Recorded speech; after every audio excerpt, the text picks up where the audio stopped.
silent John incremental, another silent instrumental, the nerd rap existential. People compare me to MC Christopher a lot, but the fact is I predicted with significance. I'm the oldest geek rapper by far, save K&R, compiling kernels, open bracket, cause I racket. MIT nerds throw your laser pen in the air and wave it all around like you had no repercussions. Now follow instructions, Professor. Why these discussions consist of nothing but incoherent rambling and babbling, but you should still take notes cause you never know what's happening. I'll drop a little nugget, a tidbit if you will. There were 4 United States presidents named Bill. Really? If you run out of hit points, the game will shout, your life force is running out. If you dig this, then you dug this, cause I'm all about the nerd life, word life. If you dig this, then you dug this, cause I'm all about the nerd life, word life. If you dig this, then you dug this, cause I'm all about the nerd life, word life. If you dig this, then you dug this, cause I'm all about the nerd life, word life, yeah. Let me start again, put it on like a cardigan, swinging like my name was Mad Mardigan. Which reminds me, Warwick Davis was Willow and a knee walk, Leonard Nimoy was Galvatron and Spock. That ain't typecast, I don't know what it. Talk about predestiny, nobody gets the best of me. I've only played one role my whole lifetime, the nerd lifeline, stream through a wicked pipeline. So no one can bite mine, cause mine is original and I write rhymes to burn on a CD, play in the mini V. Soccer mom, yodel back, yodel at belittle me. I got a sidekick, I gotta stay connected. Watch out for my D-com or you'll get infected. And you don't wanna be one of my bots, cause I see it all like Sauron the Cyclops. And I won't hesitate to drop your whole net block if you're acting up and you're dumber than a pet rock. I'm about this nerd life, as you can see, spreading like a virus on MP3. On MP3. STC. Shoutouts to Vic, Agnostic One, up and Silent John. Yeah. Nerd Life, Graphing Calculator, HP48G. The G is for gangster.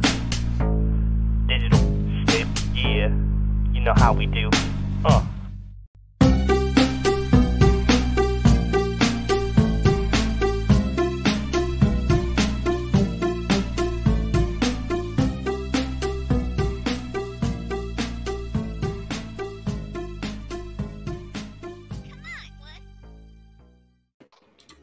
What's up, meatbags? It's the often imitated, never duplicated Tony TGD, and of course I'm joined by my crew, the Frog Gang, if you will.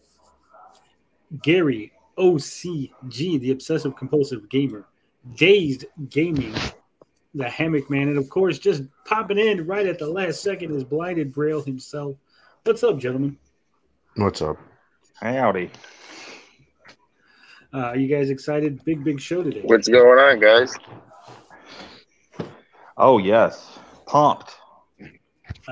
We're going to be talking about Diablo Immortal once again. We're going to talk about a speedrunner who's faked a speedrunning. Bob, we're going to talk about him being on English time and not American time. Yo. Coming in clutch.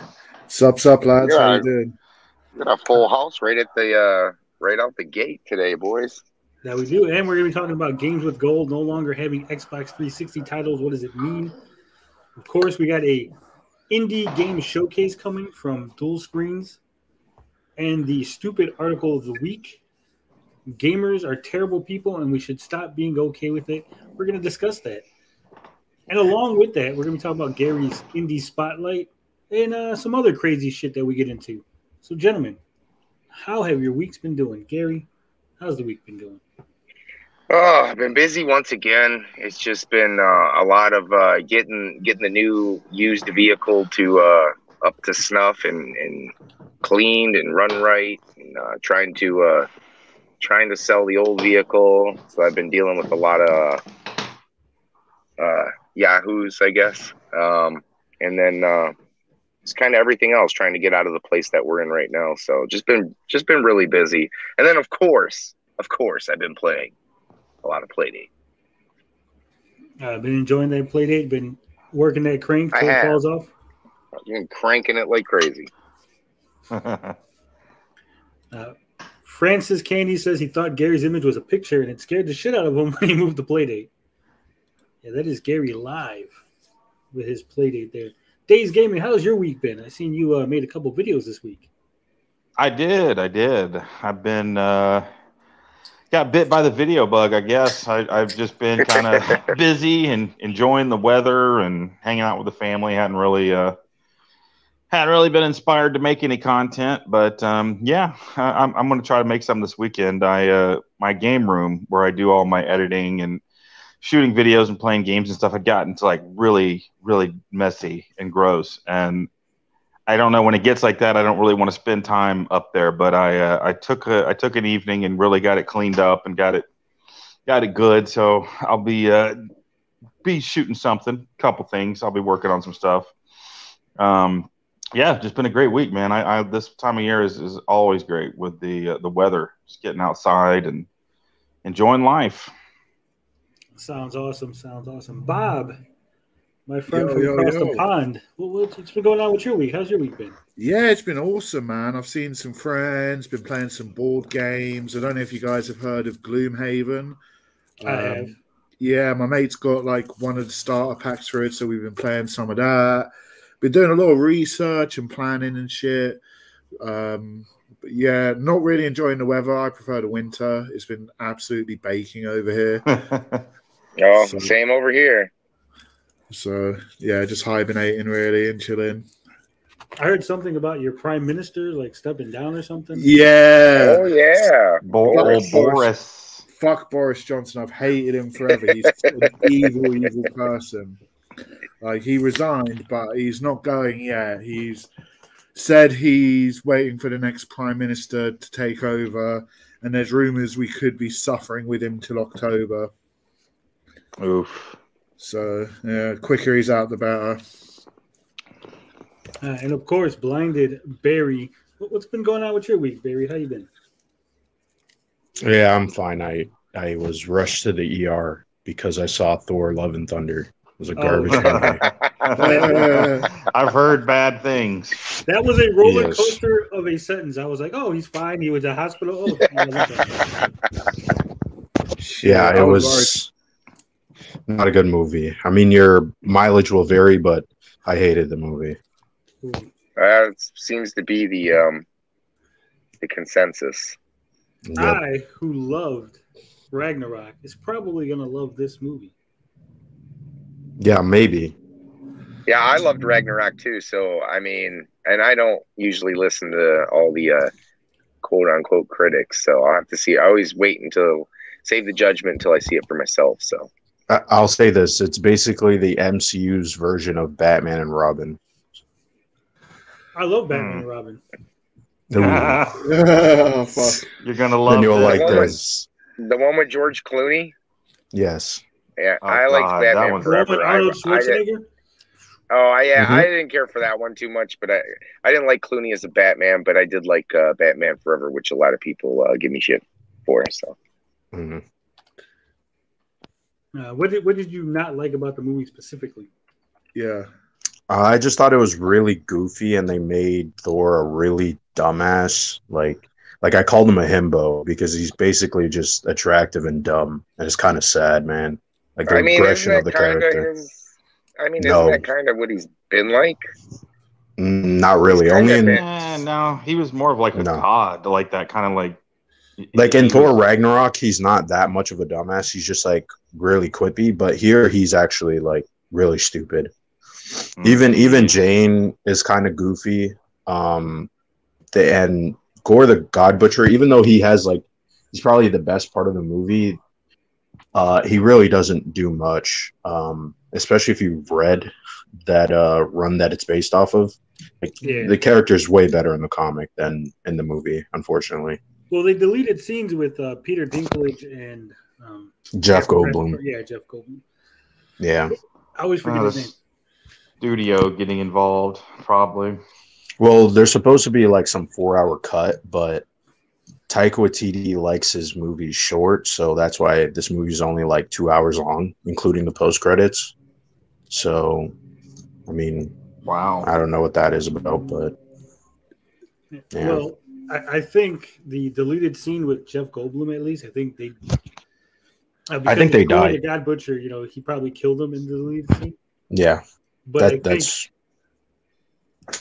what I was gonna say was I think that they want that character to stick around, so they probably told Taika to, hey, You gotta delete that because we're gonna need that character for the upcoming MCU shit.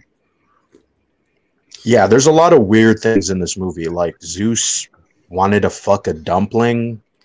Yeah. Lots of orgy jokes. Lots of just screaming goats. Just a lot of obnoxious shit in the movie. Korg is the absolute worst character now. Like, just so fucking annoying. Everybody in this movie was just obnoxious. Like, except for the Guardians, who are barely in the movie. But I mean, I like those characters. So I think there was some meddling going on from Disney at the very least. Can I ask you, Jordan, do you feel that Thor, with all the male nudity and stuff, was appealing to the female demographic? I mean, people like Chris Hemsworth, so I guess it was just like a sort of like, I don't know, they sort of did it for shock. And I was telling my friend, I'm like, actually, you know what they should have done? They should have made the guys actually faint because they're supposed to be Greek. And I'm like, that would have been funnier. But yeah, right. What do they show his ass? They show his ass in the movie? Yeah, they just show his ass and his pecs, and that's really it. I think this is Disney's version of getting back at Suicide Squad, where they had full dick on display in that movie. I forget they had that. That was very unnecessary. I'm just watching Suicide Squad, and like, oh, there's a dick there. Whose dick? Just a random dick. It wasn't even like a main character's dick. It was just like some guy in the fucking village. Like, hey, just standing there with his dick out. Which Suicide Squad? Yeah. The new one or the old one? The second one. The new one. I haven't seen that. James I haven't Gunn. seen that one. Didn't like it. The first one was bad. And I've noticed there's a lot of this lately because I've watched Game Over Man on Netflix. It's supposed to be a little goofy comedy about three waiters, in like a terrorist situation where like the hotel gets taken over. They're gonna fight against the terrorists, like fucking Die Hard or some shit, right? And for no reason, the dude just dicks out. It's just standing around with his dick out in the movie. Like, The Boys has a lot of that, by the way. The Boys. Yesterday we seen a movie that we covered a while back, and that was getting turned into a game. We were watching Tubi, and Turbo Kid was on there, so I finally got to see Turbo Kid, and that was fantastic. Loved it. Yeah, that's good. No dicks in that movie. You gotta have. All right. So everyone sounds like they've had a good week. I also had a pretty decent week. We got to go home early a couple times from work because it was so freaking hot. But they're like, "Hey, just go home early. Don't even worry about it." Nice. Sweet. Nobody's making videos on us. I haven't heard anything. Nobody's coming at us. All quiet. Everyone seems to understand that you don't come at the Gabbing with Geeks crew, the frog gang, if you will, because then you get put in your place, right? We invited a Basilili. He hasn't said shit. No peep out of him. We had to put him in his place for making that very, very sick and disgusting video about mental health, basically acting as if mental health isn't real, and medication for that is akin to drug abuse. Fuck that guy. Yeah. You don't, like, something I've learned, you don't have to be suffering from mental illness to have mental health problems. Like, everyone has some sort of mental health problems at some point in their life.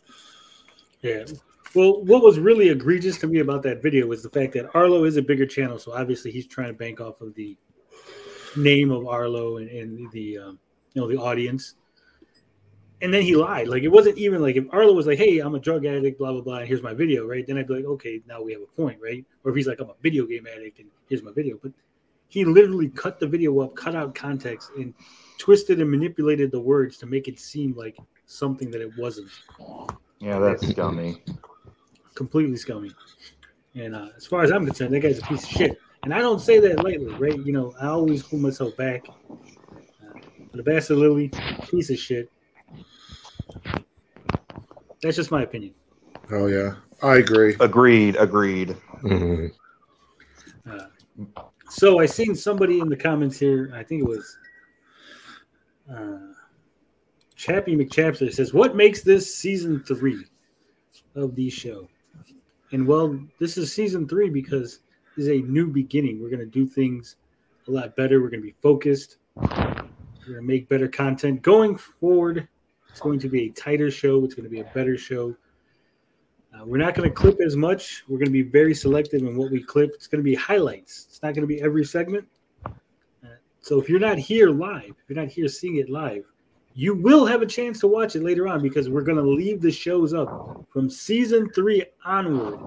The shows will remain on YouTube for you to watch at your leisure. I will put the little timestamps with each little story, so if you want to watch it that way.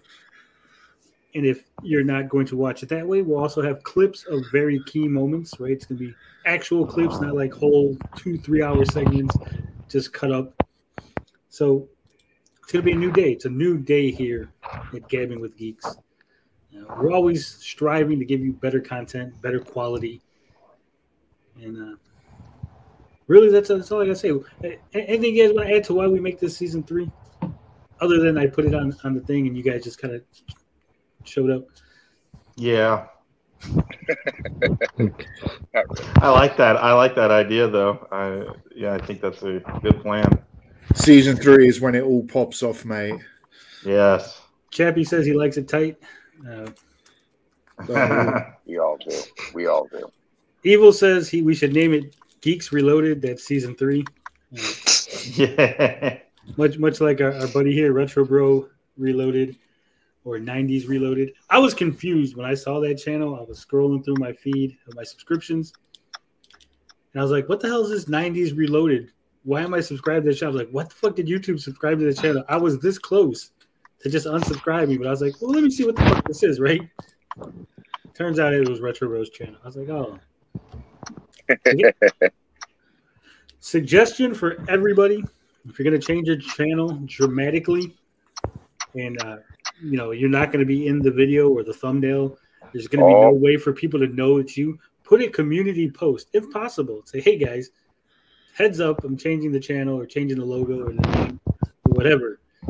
That will keep a lot of people from unsubscribing because I know I almost did. And for the confusion, it's what, 500 subs to get a community post? Yes, 500 subs. There's some confusion on that.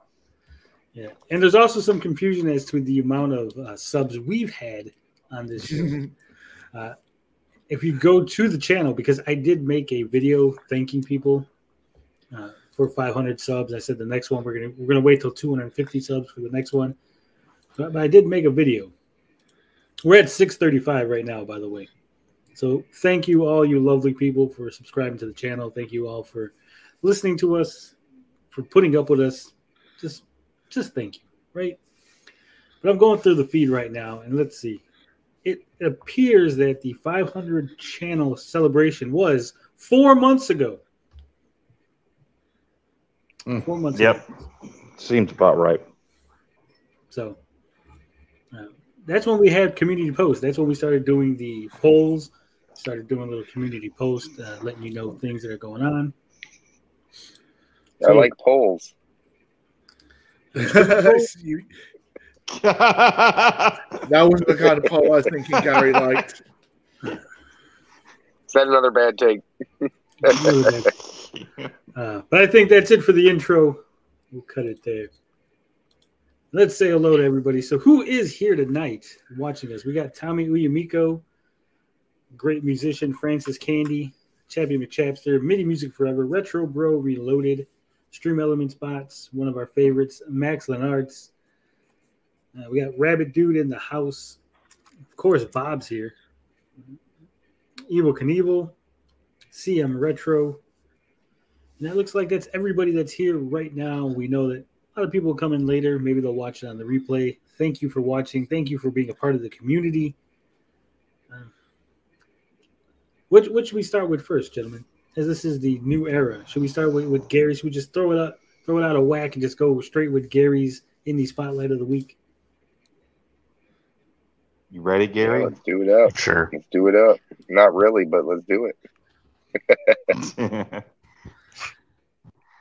You're ready. All right, folks. We're going to be talking Gary's Indie Spotlight of the Week. Hopefully, Gary didn't just grab some game and send it to me on a link. He's actually invested in this. He knows about it. He's going to tell us a little something. Gary, what's the name of the game? What are we looking at today? Oh, fuck if I know. Sounds like a Tactics great Immortal game. or Immortal Tactics. It looks like reminds me of, I believe, there was a board game. Like I don't think it was called Stratego. It was something strategy, but it had this very hexagonal like movement spots, and that it's a turn-based role-playing. I think it's a light on the roguelite aspect. Looks really good. Animations are solid. Artwork looks really good. It's piqued my interest. This is something that I did have to skim through and look back. I've seen this a little while back, but it looks really interesting. And anybody who's kind of been longing for that strategy RPG type game, maybe akin to games of the past, where it reminds me, it has these left and right bars on the side for your information and stuff like that. So it looks really interesting. I mean, not much more you can say about a strategy RPG. So looks good though. There's lots you could say. You could say that it's going to be available for Steam. Yeah. So actually, So it looks like it's just going to be Microsoft and or Windows and Steam. I didn't see anything listed for like Switch or PlayStation, but that's probably mainly due because you're probably going to need the mouse. It doesn't really look like they have another way or another control scheme set out for console. So yeah, it looks like it's going to be Windows and Steam only as for now. And this is the third game from Kennesoft Software. They did Airstrife, Assault of the Aviators, Bricks Frenzy, and now Immortals Tactics, War of the Eternals. It looks very old school. We're going to go ahead and we're going to play this trailer, give our thoughts on it. Oops.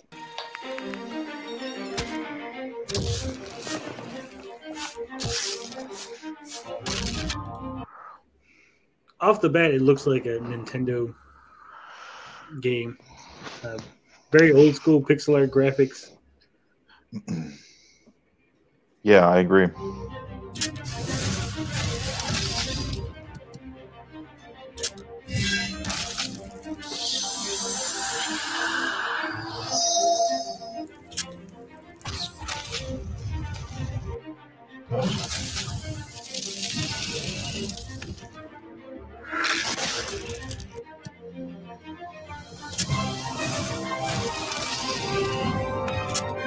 It says it's roguelike. So that's interesting there. A strategy game with some rogue. Is it roguelike or roguelite? Roguelike light. Same shit. It says roguelite, but they are the same genre, kind of. No, it's slightly different. Right. Hold on. We'll find out. We'll go back in the trailer. Roguelite. Areas to explore.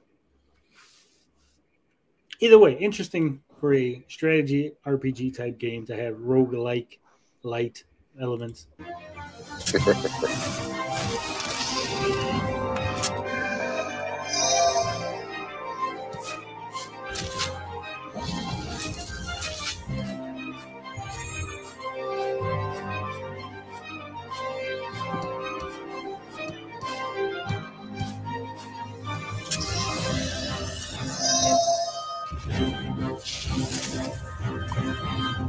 I mean, it looks good to me.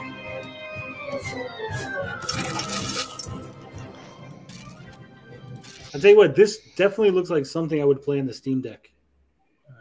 Not going to sit at the Yeah, I saw the trailer too. I was kind of impressed by it. It looks fun.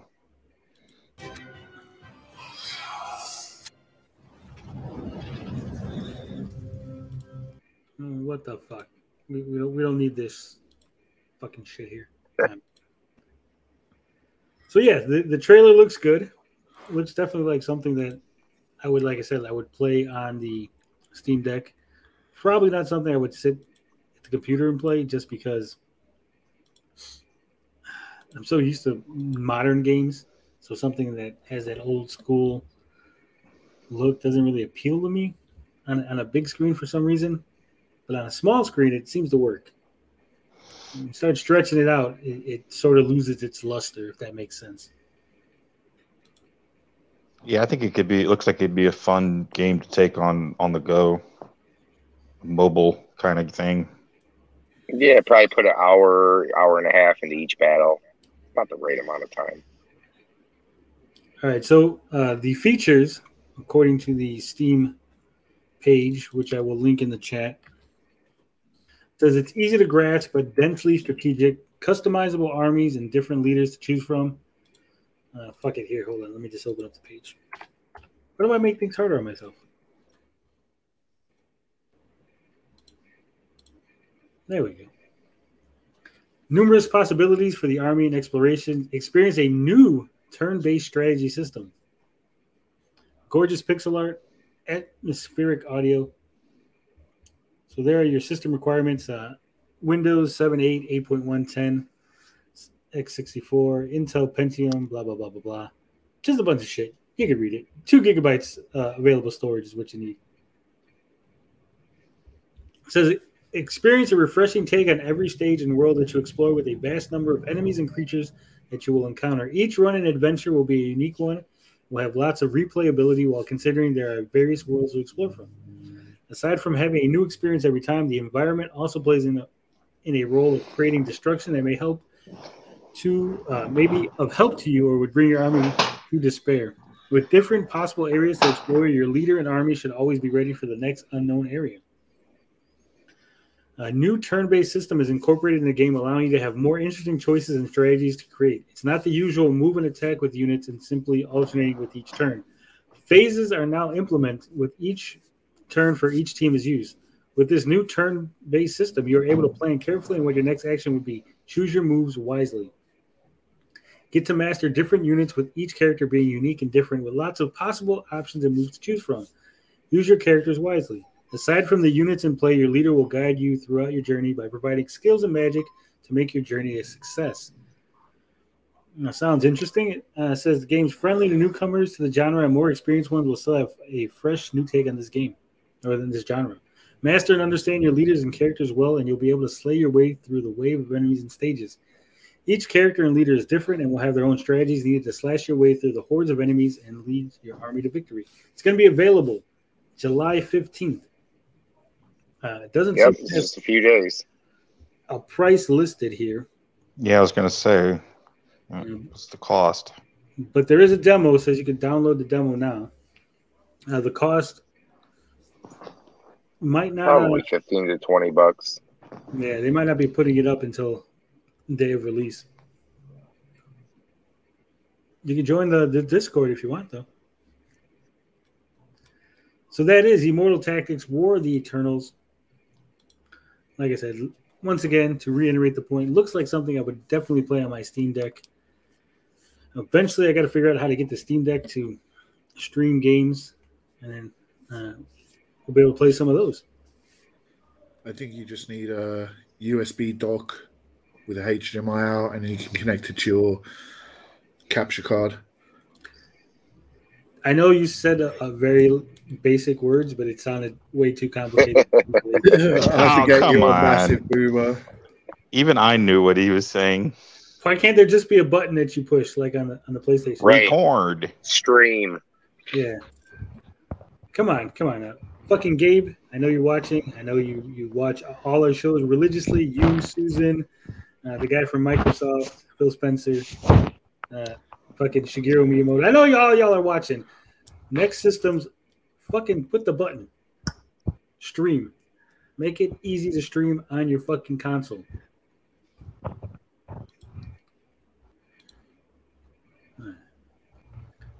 I see Sweet and Tender Hooligan was in the chat, but he says, I'll see y'all later, I hope.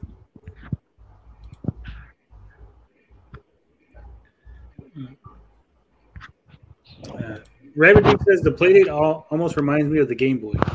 Is the Playdate very Game Boyish, Gary? Aside black and white, yes, but screen wise, it is it blows it away.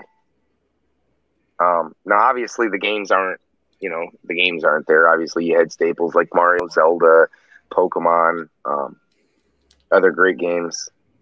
But they haven't gotten there quite yet, but they're going to. There's a content just dripping out. And now I think they're probably almost done with the second group.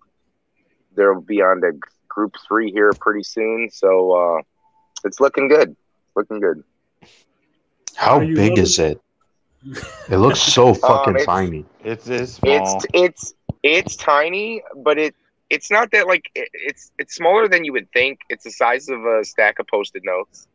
But when you have it in your hand, it's like for me, because I'm a handheld player, I don't get like, only because I'm trying to record and stuff like that, it's kind of cramping my hand. But for the most part, when I play it normally, it doesn't cramp my hand.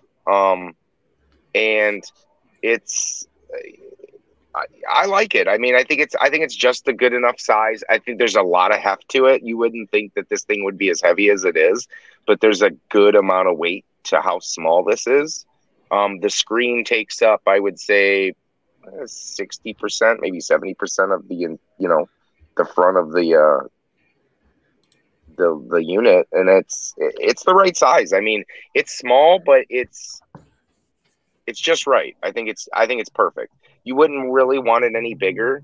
And there are people making like 3D printed handles and stuff that you can kind of like set it in and have, like the old Game Boy grips and stuff like that. So so do you think that should be the new slogan, Gary? What's that? When you get it in your hand, you just can't help but crank it. That's perfect. It's perfect. So, are you loving it? Have you beaten any of the games? I'm really close to beating Kranken's time travel adventure. I'm on. Let's see if we can go back here. Let's crank it back to the beginning of the game. You're allowed to. How do I pick the levels again? Oh, we got to go up. So, this actually had a lot more levels than I thought. So there's, let's see here. Let's go all the way up to the top. I believe there's 50 some levels in this, and it kind of goes back and forth. It progressively gets harder. There are some levels that are harder than others. I'm on the 43rd date. So it has quite a bit there. I think I'm pretty close to beating that. Other than that, let's go through the games here. Boogie, so starting at the top, Echoic Memory is, I just got these last 2 games, Echoic Memory and Flipper Lifter on Monday. I put in maybe a hour into it, and it's like a story-based rhythm, kind of like a Simon's, like match the sounds kind of game. So I haven't gotten too far into that, but that was pretty good. Flipper Lifter, you are,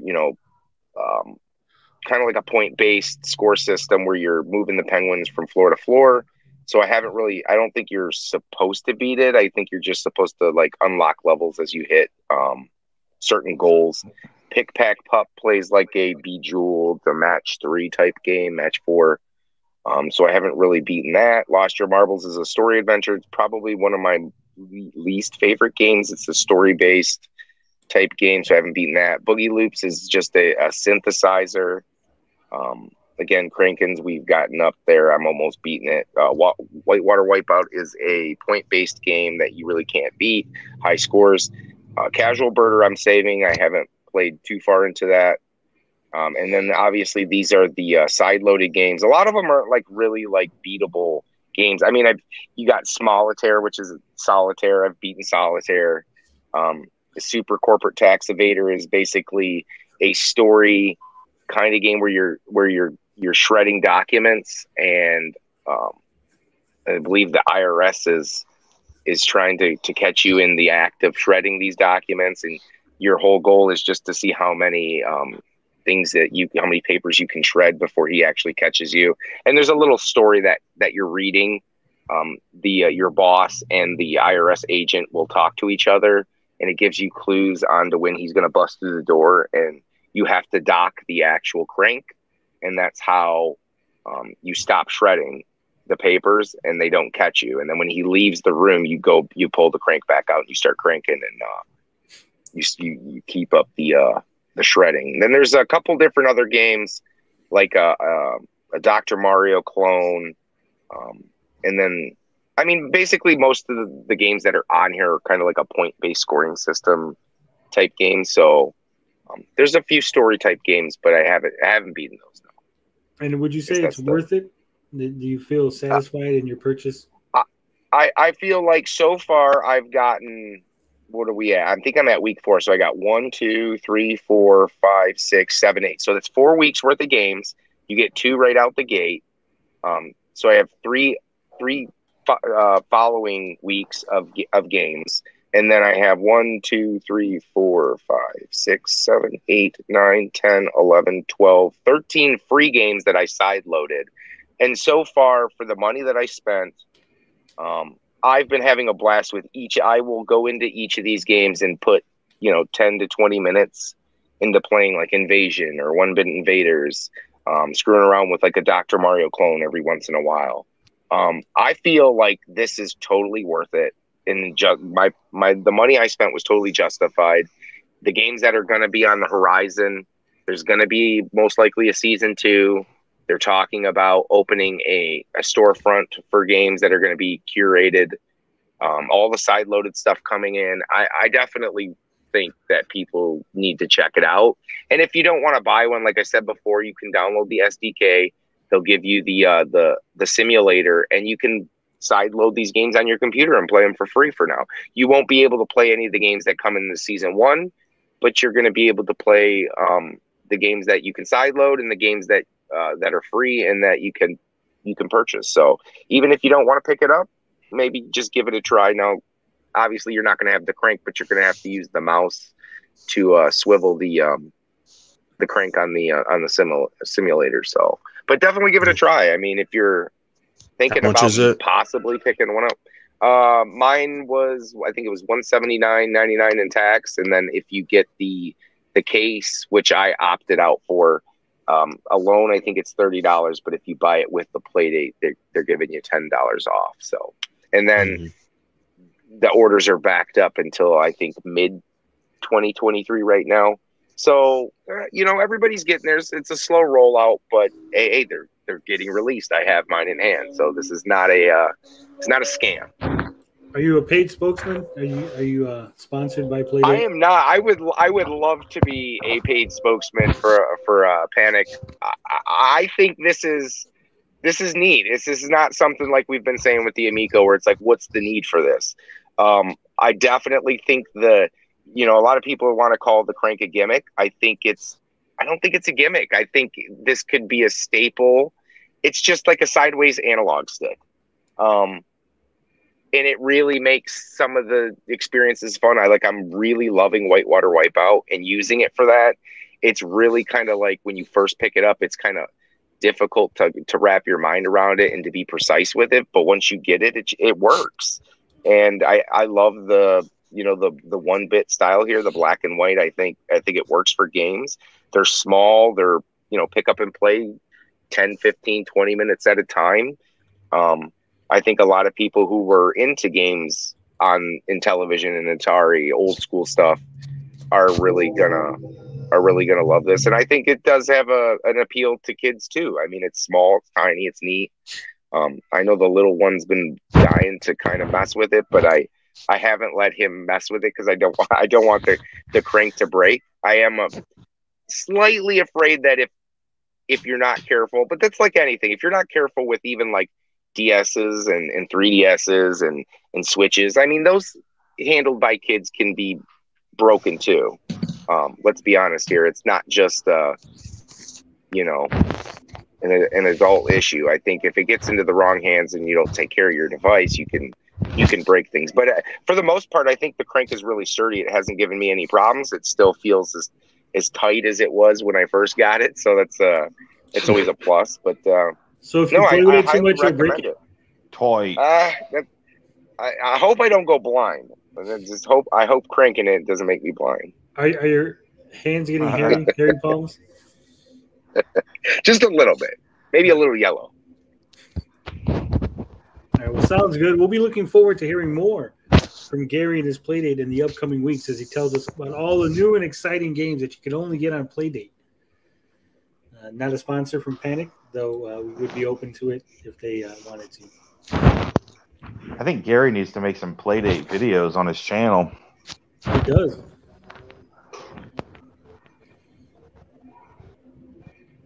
You up for that, Gary, or are you just gonna tease everybody? Yeah. I need to get all my stuff set up so that I can actually put quality videos and not half-ass stuff.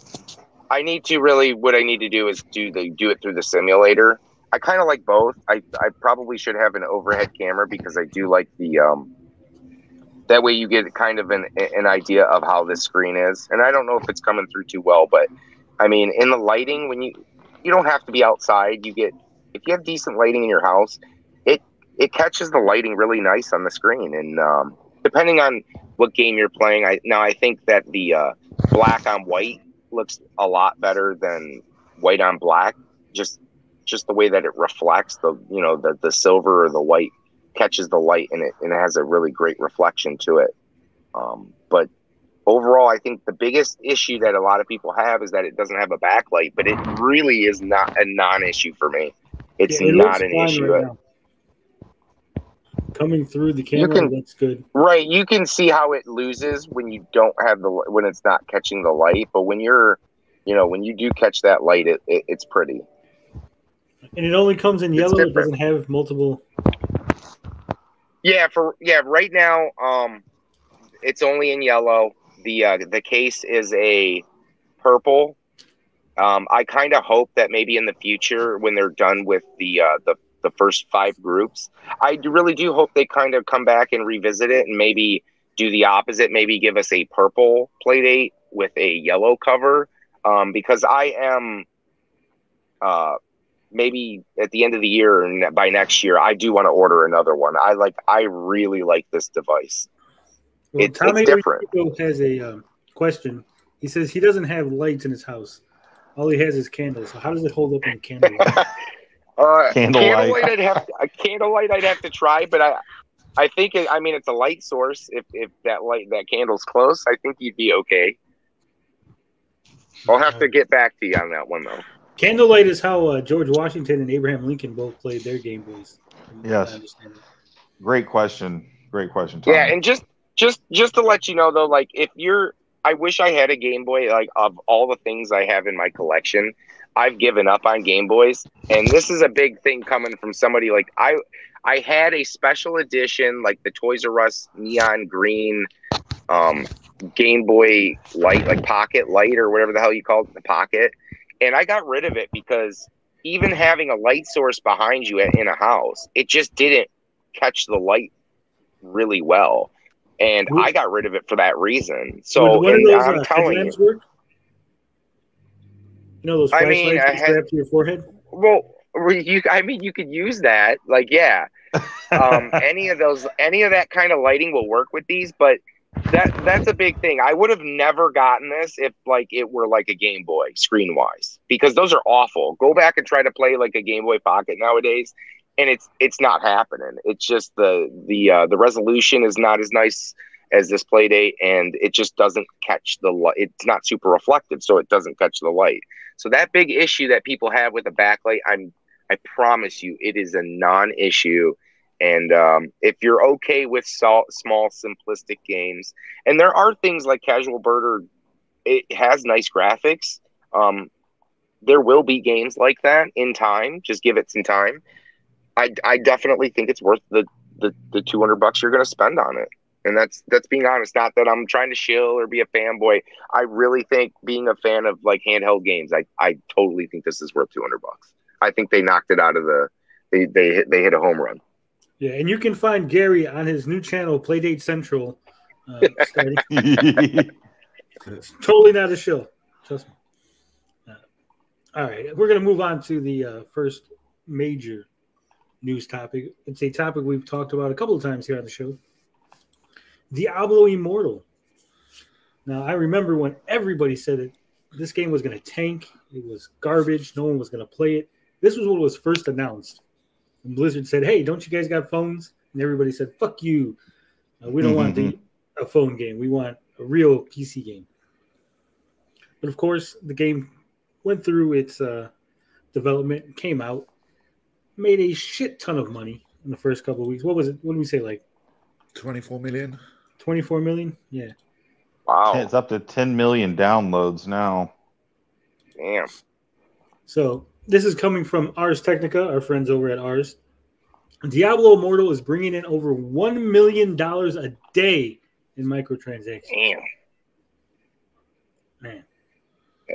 I mean, if it ain't broke, don't fix it. So I know a lot of us are not too keen on the whole microtransactions, but there is a market for that, and you can't fault a company for making money. So I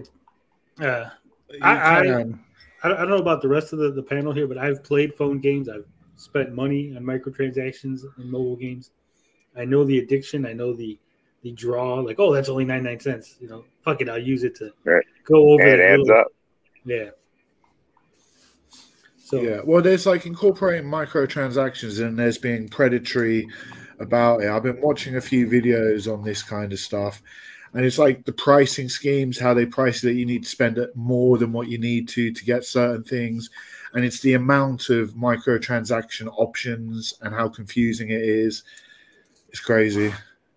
Yeah, well, all the games are like what I always say is, like, I'm of age, I'm over 21. I can go down to my casino, and, we drive by the casino quite often. No one's holding a gun to my head and says I have to walk into that casino and drop $5, $10, $20 into a slot machine. So that's true. I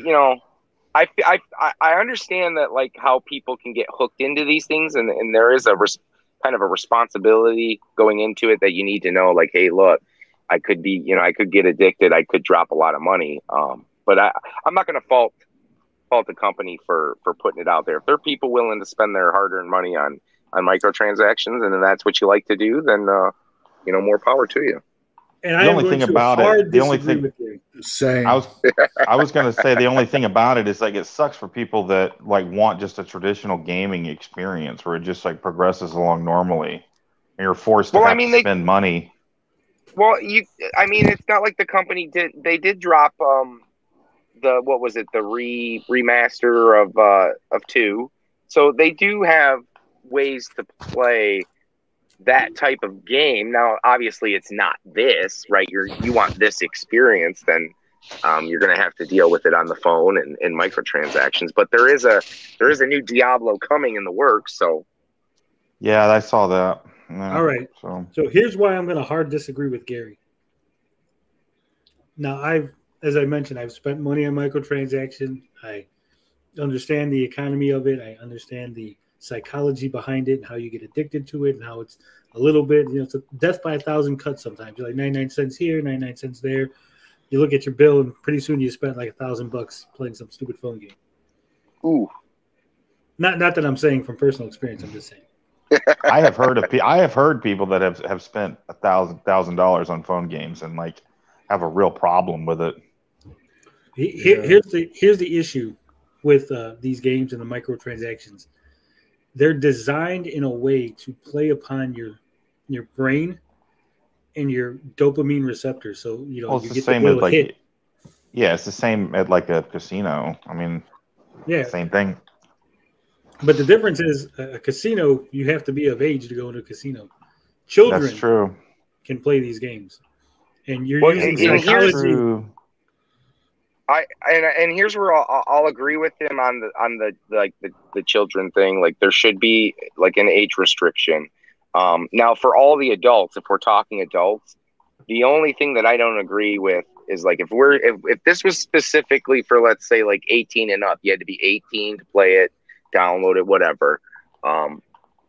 What I disagree with is if, like, we shouldn't punish everybody. If somebody's more responsible, it's like drinking, right? If somebody's responsible, we shouldn't, outlaw drinking or whatever.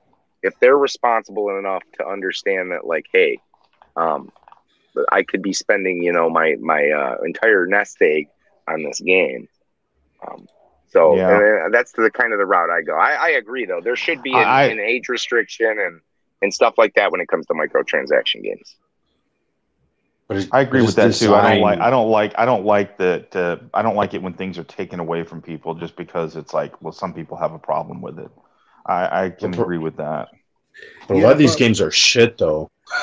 Yeah, and it's like, no, I agree too. Yeah, I don't think they're putting the money that they're making and making these things quality for people to play. No, they're cash grabs, all of them. Every microtransaction game on a phone, I believe, is a cash grab. Yes. All right, hold on, Bob. You got something to say? Yeah, I was going to say, well, I get what Daisy's saying. Like, we shouldn't punish everyone when one person's doing something bad, but this is, and also there's another comment which I wanted to talk about, which was said, but I kind of forgot exactly what it said. But they are taking certain elements out of the game to put behind microtransactions to make people buy it. One of the core hooks of Diablo is killing a big boss and getting a load of items drop and getting rare items drop. And if you don't have enough gems socketed, you're not going to get as much items drop. And they've it's just like they should be giving the details also of the odds of the drops, which they've like worked a way around that by giving you like a few minutes of gameplay before you get to the drop. They kind of like circumvent that rule. And it's just, I just totally don't agree that like there's microtransactions and then there's predatory microtransactions. Like when there's like little things which enhance your game, like cosmetics, maybe some gameplay mechanics, but this game is literally designed to be just fun enough to hook you so you spend your money. Well, that's all of them. That's all of them, really. They're just fun enough so you want to keep playing. But it is the RNG mechanics that are really the problem with these games, because it essentially turns these games into just gambling. Yeah, that's what I have the problem with. Like I said, like Bob said, the cosmetics is fine, and if you want to pay money so you could get past a timer, like an artificial timer, like, hey, you got to wait 10 minutes before your character can go on another quest, or you can give us $1 and fucking you can go on the quest right away.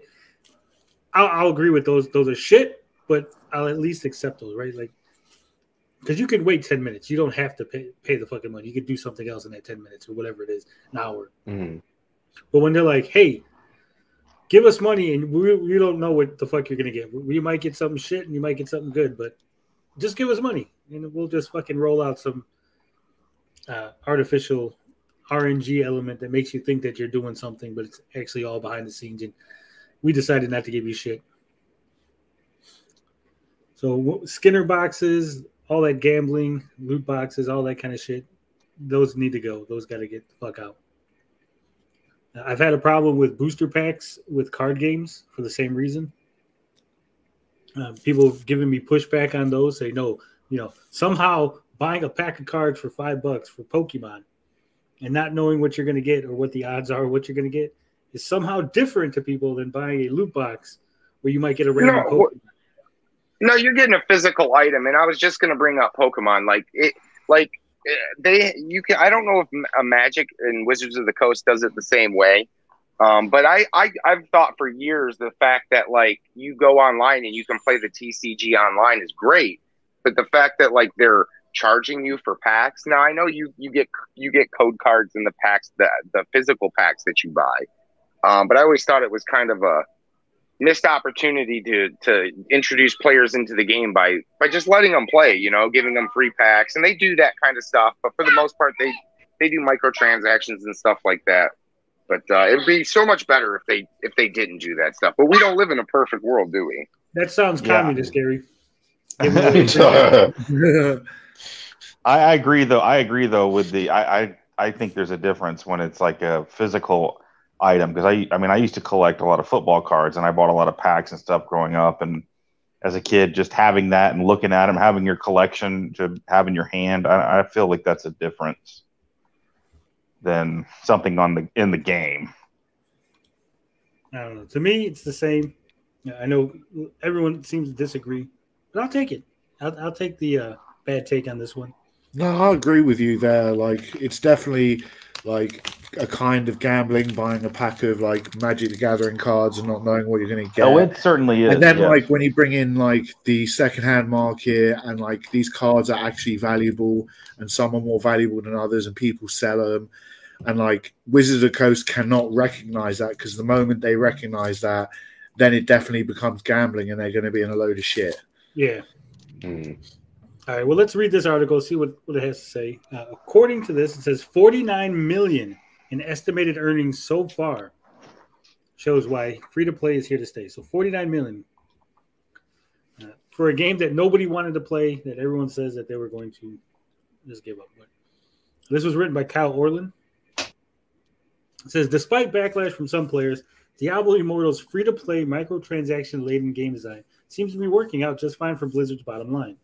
Using data from mobile analyst firm AppMagic, MobileGames.biz estimates that the iOS and Android versions of the game brought in 49 million in earnings from just over 10 million mobile downloads in that version's first 30 days of availability.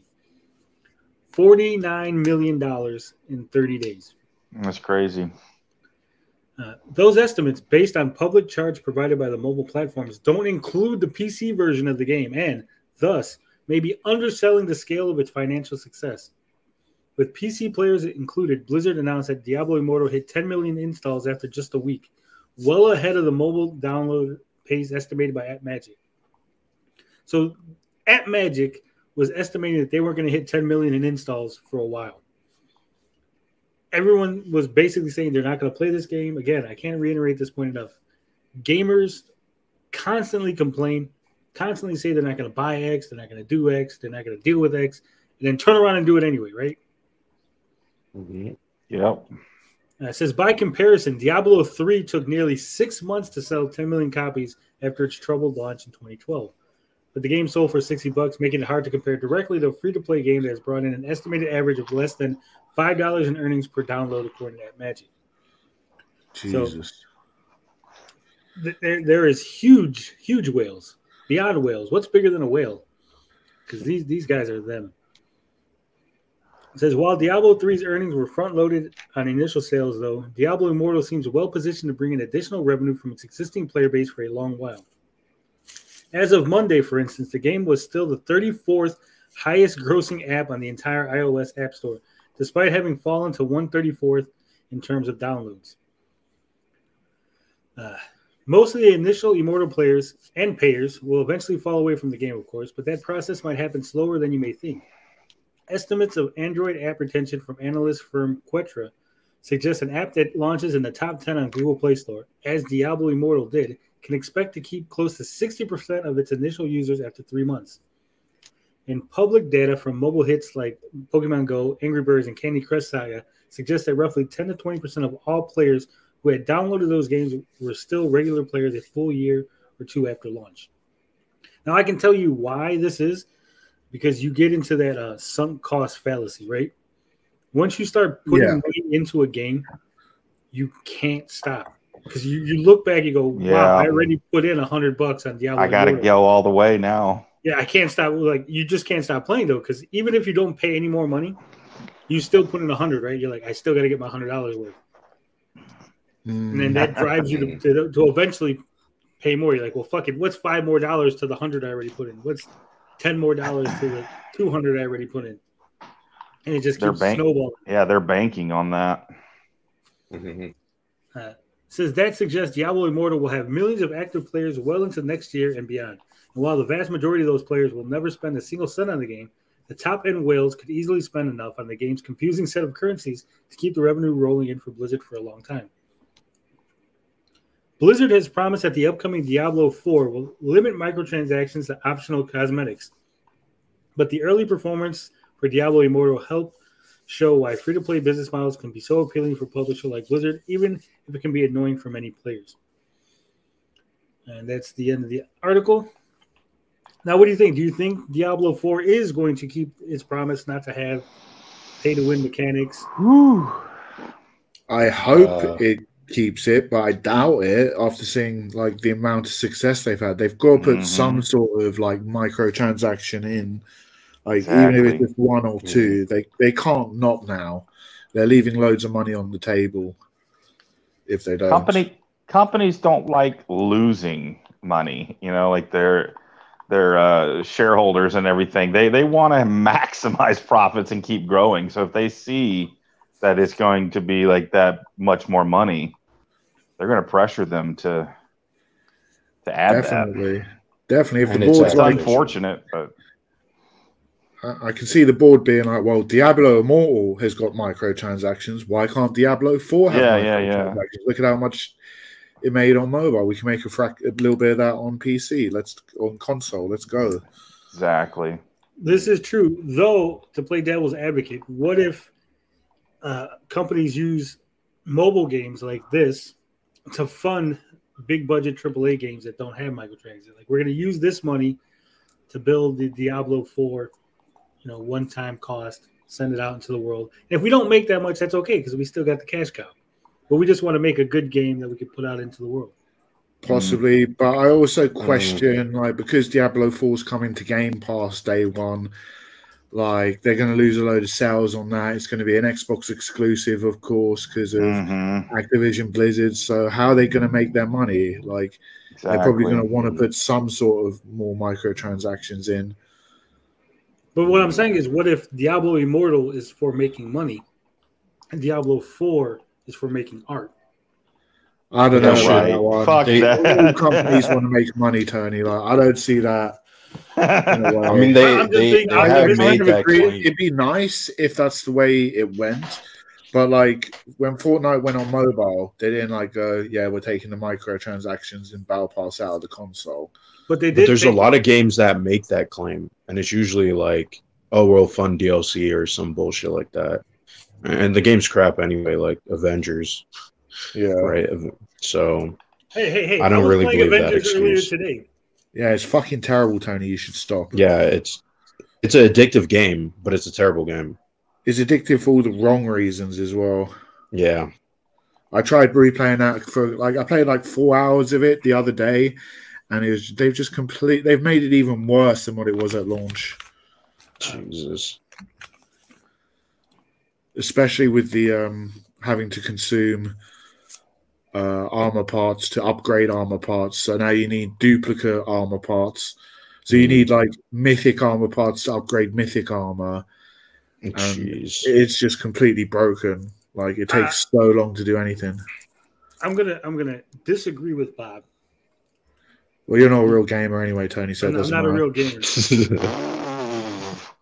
Maybe it's because I don't have a drive to play the multiplayer aspect of the game. Then what are you playing? Just the single player. Just go in there, do a couple missions, kill a couple bosses, and I'm done. I don't need the best. Yeah, I agree. I agree with Tony. I'm like, I'd rather play the single player aspect of it. So, but there's barely a single player. Like, are you playing the new Thor DLC? Is that why? There's no DLC. It's just Thor. There's no like missions tied to. Oh, there's like a little mission chain thing, right? Like, it's like a checklist. Like, do this, that. Then the last one that they released was what? Black Panther. That was like in September. What are you playing then? It's the same missions over and over again. Right? Are you just playing the campaign or just? But that's just playing the multiplayer, though. That's technically playing the multiplayer. It is. But I'm not playing with anyone else. I'm playing the You're not playing with anyone else. Single mode. How's that sound? Yes, that's like playing Destiny without anybody and saying, "Well, I'm playing the single player." It's everything's online, so you are technically playing the multiplayer.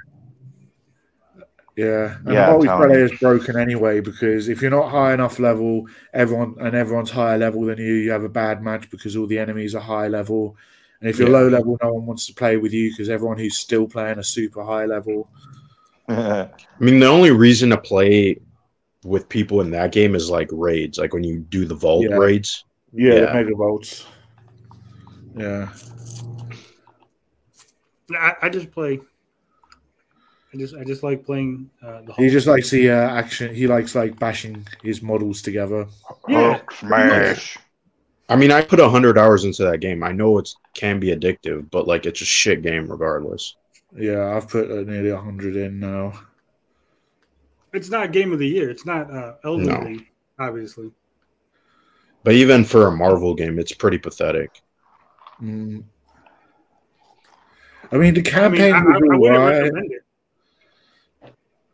What's The that? story Buster? was the campaign and the story was okay. It was like passable, but like as soon as you get out of that linear story, the game just falls apart completely. Yeah. I thought the story was pretty good. I would. Yeah, it was good. I liked it. I know people didn't like the whole Kamala Khan focus and all that, but I thought it for what they were trying to do, right? It was good. It was decent, but like going off of other Crystal Dynamic games, it was kind of weak, but it wasn't that bad. Well, I'm not. I don't base things off other things. I base it off of what it is, not what it could be. Well, I think there was a lot of potential with Crystal Dynamics, so I think that's fair to point out. But they like it's like comparing Naughty Dog games. You kind of have to at a certain point. It's also like going to like a company which is Creative Dynamic, which is mainly like single player movie narrative story games, and asking them to make a game as a service game where they have little experience with it, so it kind of like handicapped Creative Dynamic. Yeah, because the Tomb Raider game reboots are very good. Like I think they're better than the Uncharted trilogy. Right, just in terms of like the story and like the set pieces and because it's a linear game like Avengers, but it's just done better. Like if it almost feels like it's more expansive than it is. Tommy Miko says, "I'm playing Diablo Immortal the way that Tony playing Avengers." Yeah, play by yourself, single player. I think that it would benefit from the ability because again, it's multiplayer focus, right? So they don't want you to be able to switch characters during the mission. But I think if you're playing single player, allowing you to switch between your teammates would be a big benefit to the game. Yes, I agree.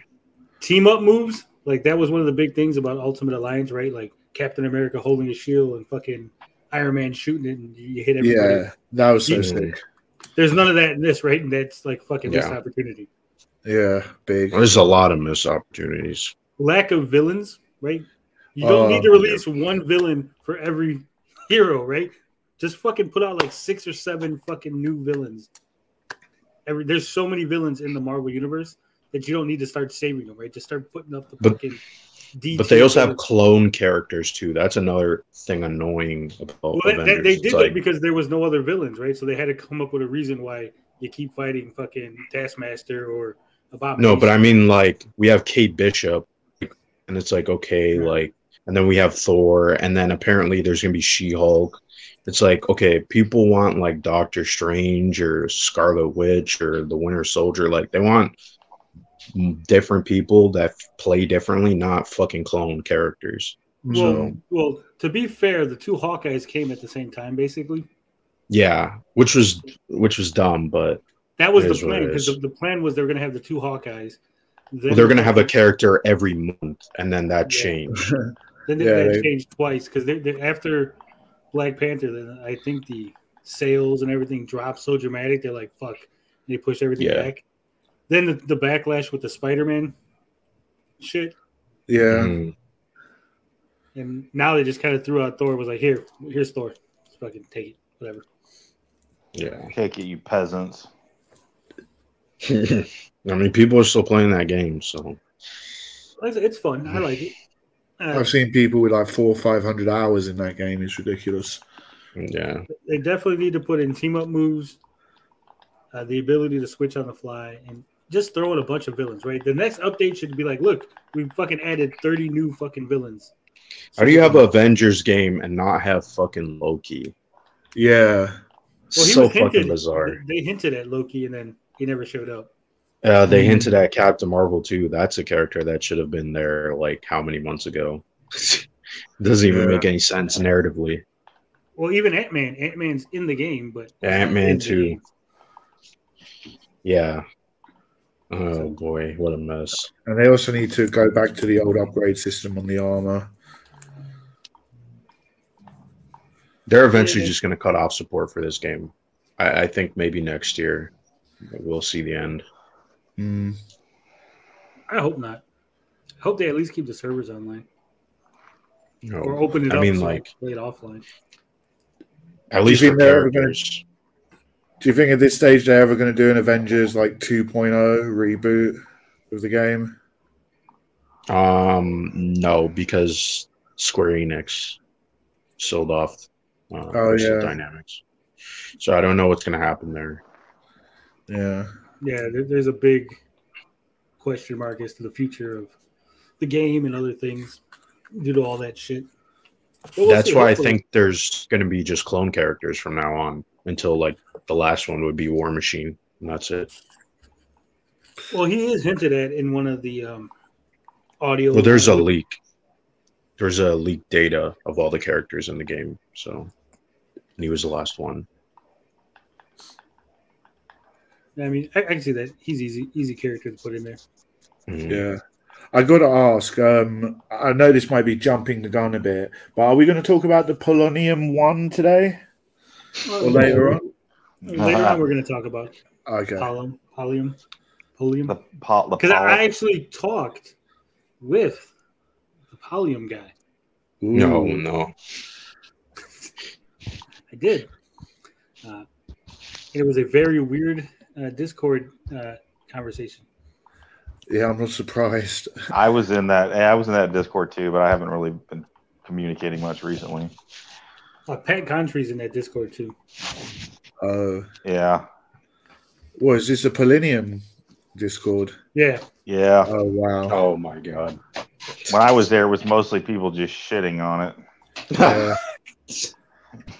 I'm gonna go there and just spam "The Line Goes Up" by Dan Olsen in all the channels. All right. Mitty says he's in that Discord too. I saw you in there, Mitty. Yeah, he's Weird Al. All right. After Days Doc's MIDI music, we're gonna move on.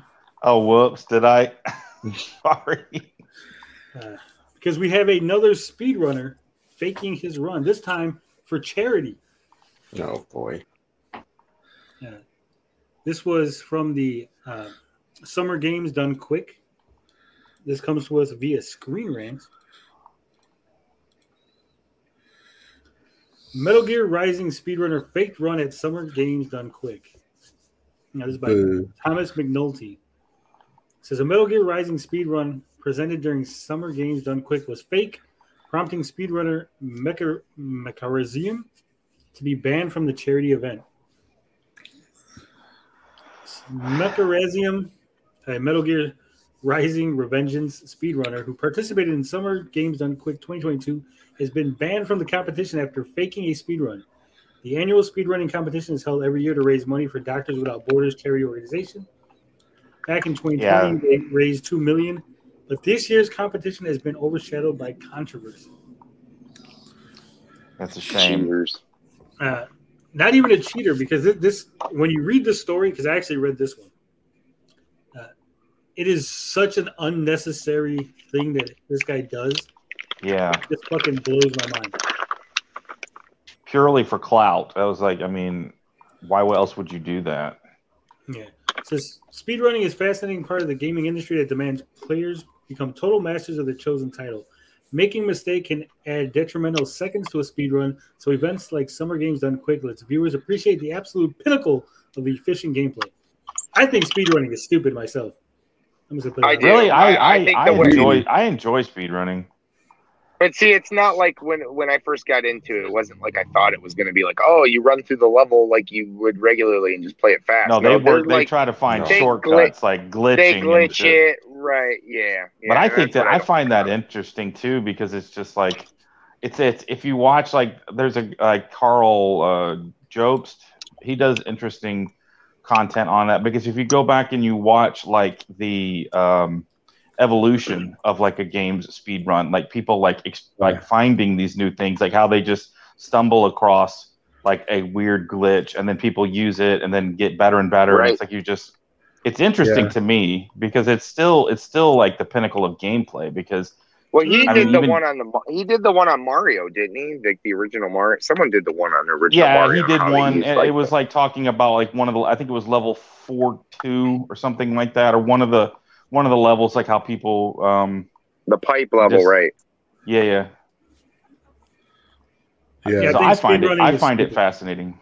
Yeah, fascinating maybe, but not the pinnacle of gameplay. No. Yes, it is. The people are like literally like it's like running through the game like with perfect precision, and the way that they're doing their inputs. I mean, yeah, sure, maybe the crap glitch. It's mechanical. Yes, but I guarantee you, like if that person was going to play the game like even regularly too, they would be incredible at it. Like they're going to be good at it. No, but if you put that person into a game that's not that game but a similar genre, they'll not be great at it because they don't have the skills. They're just mechanical. It's just memorization. No, Tony, no, I disagree. Some people maybe, but a lot of these guys are just like they're good at games, and they like speedrunners who like jump from game to game to like find a game to speedrun and break and like find. But that's the thing. I agree with Tony. I think if you put any game in front of them, you got to choose. They're mechanical. They know that game in particular, and while they can play multiple games, they sit and focus on that game for like a year. Over some people, that's the only game they focus on. I know there was a guy named Caleb Hart maybe, and he did Mega Man X, and I'm pretty sure he might still be the world record holder, or he goes back and forth with that game. And to me, it's like some of the things that they do in it. It's just I don't find it interesting. Like if you were to play the game regularly, like any other Joe Schmo could play the game, fine. But they, like you said, they find little things to break and little things to do to glitch past certain areas. And to me, that's not like speed running the game in a normal setting. Well, they have different categories too. Yeah. Like they have it to where it's not just like you can't use glitches. Like you have to do it, like go through it. Like there's different categories and stuff. There's like 100%. 100% exactly, just like who can get to the end the fastest. So it's like there's something for everyone. But I don't know. I look at it too. Like I mean, we all are like that when we play games. I mean, you get better and better. To me, like that's the pinnacle of gaming. Is like you just get better and better and better at that one game that you've just mastered that game. Because anyone starting out is not going to be great at that game. I mean, you have to like practice. To me, they've just like mastered that ability to play a game over and over and over again until you're just perfect at it. I think it's over specialization. Well, anything though, if the more you play a game, the better and better you're going to get. They just do it like to an extreme level, and it's just fun to watch somebody that has mastered a game so well just dominate it. At least to me. Yeah, but like I said, it's I understand, and Tommy Oyumiko's in the chat saying that it's not just mechanical. Don't just say it's memorization, but it really is, right? But like, isn't every game that mostly? Every game you got to move your fingers and push buttons. But I bet you these guys too. I bet you put these guys are probably pretty good at video games. I would say in general. I bet you put them in any game, they're going to be pretty good at it. Because I think to want to contribute or to become a speedrunner and put that much effort into it, I think you automatically, probably naturally, would be good at video games just to even want to do that. But if one wants to truly own, one must own at all games, not just one. Right? You can't just specialize. I don't know about that, Tony. Jack of all trades, master of none. That's not even the expression. It's jack of all trades, master of one. It was. Oh, master of one. That's right. There you go. My bad. Oops. Hey, I'm busy cooking. Give me a break. All right, but let's continue on with this article. It says speedrunning is a fascinating part of the gaming industry that demands players become total masters of their chosen title. Making a mistake, I already read that. Doctors Without Borders, blah blah blah blah blah. Held annually in Bloomington, Minnesota in late June or early July, the speedrunning event sees gamers blaze through titles ranging from Sonic the Hedgehog to Shadow of the Colossus. Summer Games done quick went online back in 2020, but this year's competition was held as a hybrid event with both in-person and remote attendance. As reported by PC Games and speedrunner Mechazarin, has admitted to faking a Metal Gear Rising Revengeance speedrun at Summer Games Done Quick 2022. The world record speedrun saw the skilled player complete the action game's Blade Wolf DLC in only 6 minutes and 55 seconds, with the run streamed from McCaren's home. I think it's supposed to be with the run streamed from McCaren's home. Come on, guys. Yeah. This is a big site. This isn't like that one site. Come on, that dude that was like stealing content. Yeah. Sean Murray. This is Screen Rant. Oh, we moved on. Sorry. Screen Rant's got less standards, so fuck them. Says, however, viewers quickly noticed inconsistencies between the playthrough and McAzarin's finger movements, prompting the speedrunner to admit that they had substituted an authentic run-through with a recording that edits together optimal clips for various runs. From various runs. Despite admitting their deception, McAzarin has apparently been banned from all future games and quick events. Jeez. And the thing is, if you read the article further, there's a category that allows you to enter the speed running with spliced together runs. He just put it in the one that, obviously he wanted it for clout to like look at me, look how great I am, but this sounds like the Guitar Hero thing or whatever Rock Band thing all over again. There's a lot of this. Like if you get into this, there's controversies all the time. Like people are always getting busted for cheating, and the people just figure it out because they're in the community, they're doing it. Like I don't know, there's nobody ever. If you do it, you're gonna get caught because there's people that are experts at it. They're gonna recognize, hey, that's not accurate. So it says, while MechAzarims presented their Metal Gear Rising Revengeance run as a real-time playthrough, there are some SGDQ speedrun categories on the schedule that would accept the run. MechAzarims' sub-7-minute playthrough would be fair game in the segmented speedrun category, calling into question why the speedrunner would even attempt to pass it off as a real-time run. SGDQ is known for accepting even more bizarre and impressive speedruns too, like a blindfolded run of Super Mario 64, where the player somehow managed to get all 70 stars without seeing the screen. The fuck? Yeah, that's crazy. That's a thing now. Like people can go through and beat like Mike Tyson's Punch Out with blindfolded, literally by listening. Oh my god! Audio cues. That's insane. It is. Why again? It goes back to the mechanical thing. If you play it and you know, like, okay, I go in there, left punch, duck, left. Well, here's the thing, Tony. There's one thing that's not mechanical that really impresses me is how these guys do like a BioShock no hit run. Like I can understand a no death run, but not even getting hit one fucking time that's kind of impressive. That's perfect. Well, that's literally perfection. That's okay. Yeah. Yeah, they're right. It's like, but it's another. I think it's kind of the same thing. I think it's all in the same category. Like no death run, no hit run. They're going through the game as fast as possible. I mean, it's still just like mastering the game. Impressive. I think it's all the same. It's impressive to a certain extent. I just think it's boring.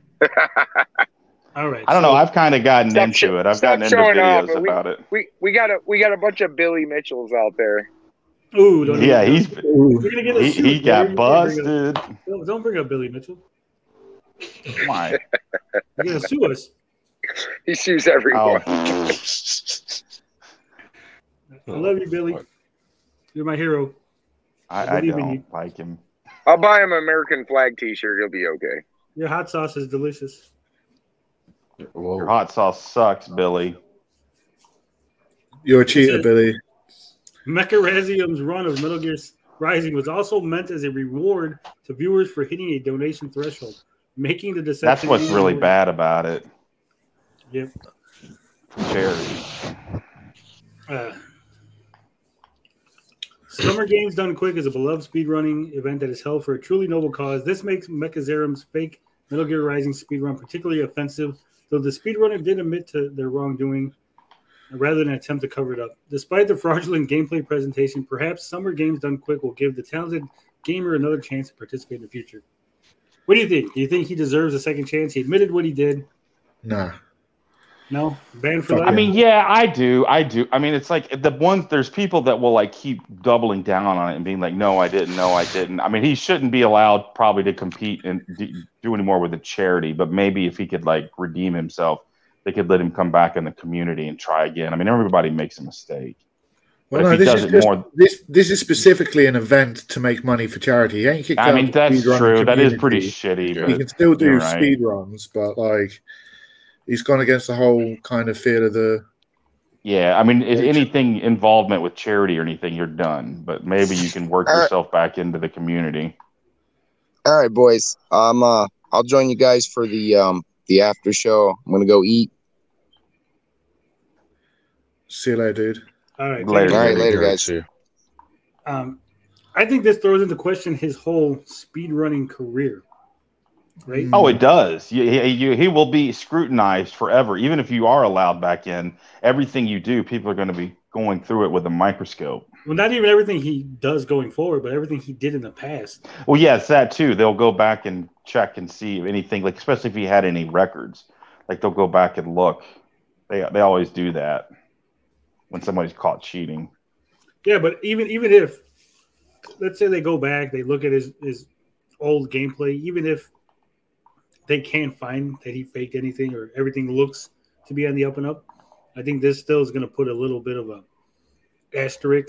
You know, it's going to be a shadow that's hanging over it because there's always going to be a doubt, right? Maybe he just didn't get caught. Maybe he was, he hit it really well that time.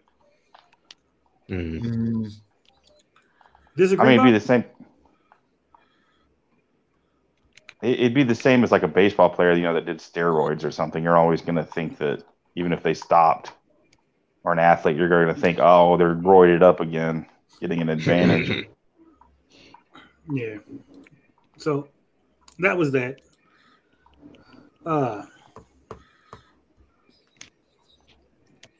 Days Gaming, you're in charge. I got to turn my light on. What? Okay. Random topic time. I'm gonna start talking about what I've gotten from yard sales. If I'm in charge, Tony, I know how much you love that. So if I'm in charge, I'm gonna start talking about what I got from yard sales. Well, everybody loves yard sales, but the light's on now. I just had to stand up, take my. Oh, good, good. Wendy's Bicep says, "I think Billy is a good player. He definitely in the league to do what he claims he did." He got the million. He can get the million score. He did it. He just again, it's like, why do it if you're that good? It's like just for clout. Like, why ever even risk cheating? Like, he is a great player, but it's like that need, that desire just to be the best, and they got to get that edge. Somebody might be a little bit better than them, so they just go to cheating. And well, it's also about the money and the fame and making. Yeah, exactly. Money. All of it. Yeah. Well, he was Mr. Video Game, the greatest gamer of all time, Billy Mitchell. He could have sailed off if he could have sailed off, and if he had probably just kind of shut up, gone quietly into the night. But he's such a enigmatic person. Like, enigmatic? I think you mean the opposite. He's okay. Maybe not enigmatic. What is that? He's such an asshole, I guess, is what he's just like a controversial figure. Maybe not enigmatic. What I mean, but yeah, more controversial. So people just didn't like it and looked into it and found it. Well, I don't think that was why they looked into it. I mean, they scrutinize everything when it comes to records like that, especially when you're getting to the point in Donkey Kong that there's no human way possible. There's no way to get a million. Then you got a million. Oh shit! We're at the absolute pinnacle, right? The highest possible score is right there within reach. Yeah, I mean, it gets lower and lower, but it's still going higher and higher. And the reason that started it, I can't remember the guy's name. They started looking into it. There's a guy that owns a dragster record. He claimed he had and he was one of the ones. And from the beginning, and it was such a low number that they were able to go back and literally look at the code of the game and everything. Because back then, people really, there wasn't the tools, I guess, to really look into it, and they can break it down and say it's physically impossible to get that number. So come to find out, they were just fudging the books. They were allowed to enter records as they pleased. Yeah, trust me, bro, kind of deal. And then they started to realize, hey, some of these other ones might be fake too, because him and Billy Mitchell were close. Come to find out, they were. And the guy who owned Twin Galaxies, what the hell's his name? Walter Day. Yeah, Walter Day. They were all in on it because Walter Day is getting the fame off of the records coming in. Like they kind of like got together and decided they wanted like Billy Mitchell to be Mr. Video Game because, and they like they basically kind of, what's the word, like put down other people that were also as good because they weren't as like flashy as Billy Mitchell. They were kind of nerdy. Yeah, so it wouldn't look as good for their company. Well, One Inch Bicep says it's Dragster and Todd Rogers is what. Todd Rogers, yes. Yeah, Dragster. I said Dragster, but it's Todd Rogers. Did I say? I'm pretty sure I said Dragster. Yeah, you said Dragster, but you didn't say, you said you forgot who. I couldn't remember his name, but yeah, it's Todd Rogers. Yeah, Spanky says they call Todd Rogers the Wayne Gretzky of gaming or something in the King Kong. Yeah. The whole idea is they needed Billy Mitchell was like the face of Twin Galaxy Records. Mm-hmm. Walter Day was getting, and if anyone beat him, that's gonna, they weren't gonna play ball. They knew Billy Mitchell was gonna play ball with them, right? He was gonna go to the events, promote Twin Galaxies, promote them being the holders of records, right? Because Twin Galaxy is the place for the records, right? Mm-hmm. Billy Mitchell is the guy with the records. It was a synergy between the scam. Oh yeah. Twin Galaxies gave Tommy Tallarico an award. Did they? Yeah. That makes sense. So, all those shady types, there's a, they congregate, if you will. Mm-hmm.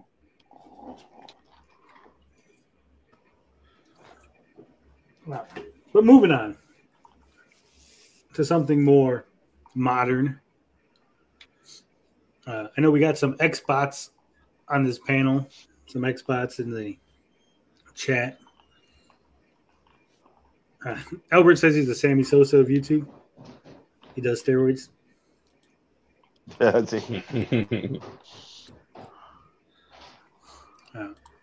old I don't know if you've heard, gentlemen, but Games with Gold is no longer going to include Xbox 360 titles.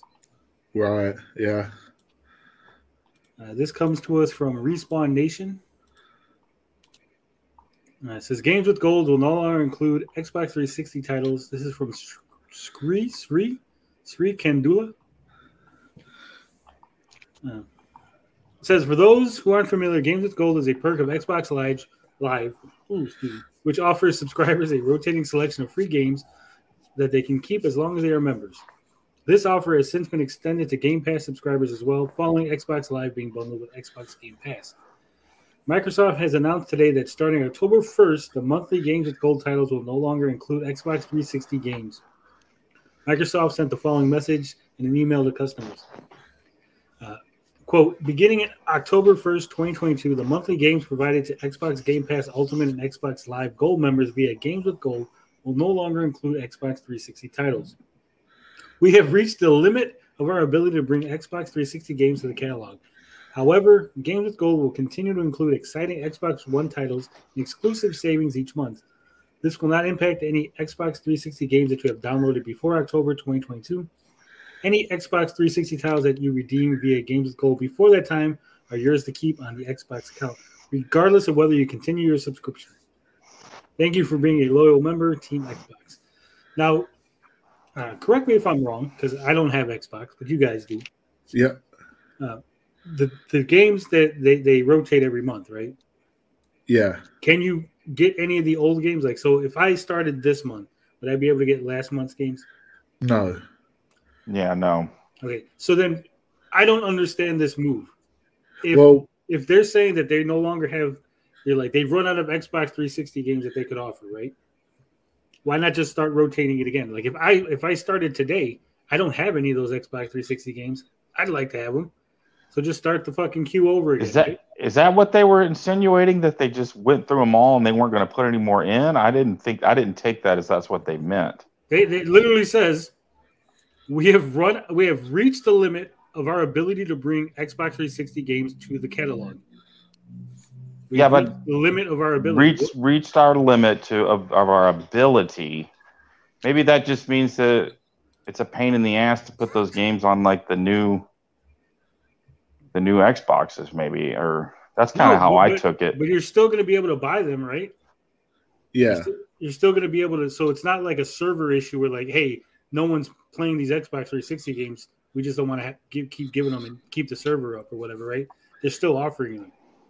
Yeah. They're just not giving you any free ones anymore, which means to me they've run through all the games that they could give free, and they're just like, okay, that's it. There's nothing else for us to give free but games we've already given. Now who've been games with gold since the beginning would be like, fuck, I already got those games. Like, you're just giving me games I already have. But someone new that maybe only got the subscription a year ago or 6 months ago, they'd be over the moon for like, yeah, let me get those old games that I never got. Fucking put the rotation through again, right? Yeah. And you can keep all those games too. I think it was like October 22nd or something was the last, or October 2022 this year. Whatever you have downloaded, you can keep. Yeah. So again, it just seems to me that they've, whatever deals that they've had in place, whatever games that they were offering, whether it was third party, first party, whatever it is that they've run out of games to give, and they're just like, fuck it, we're just not going to give anymore. Well, I want to go a little bit further on that and say, like, they ran out of games to give away ages ago, man. The games have been so trash on Games with Gold for so long. Like, I cancelled my Gold subscription because the games became trash that they were giving away. Maybe that's the problem. Maybe they're just like, fuck it, no one wants these crap games anymore. Yeah. I mean, it is 360. I mean, when did that come out? Like 2005, 2006? I mean, we're coming up to almost, well, it's like 2 generations ago, isn't it? Yeah, exactly. I mean, it's going to happen eventually. So I'm not surprised. Well, it says this month's Games with Gold includes 4 games that are redeemable and playable on Xbox One and Xbox Series S/X consoles.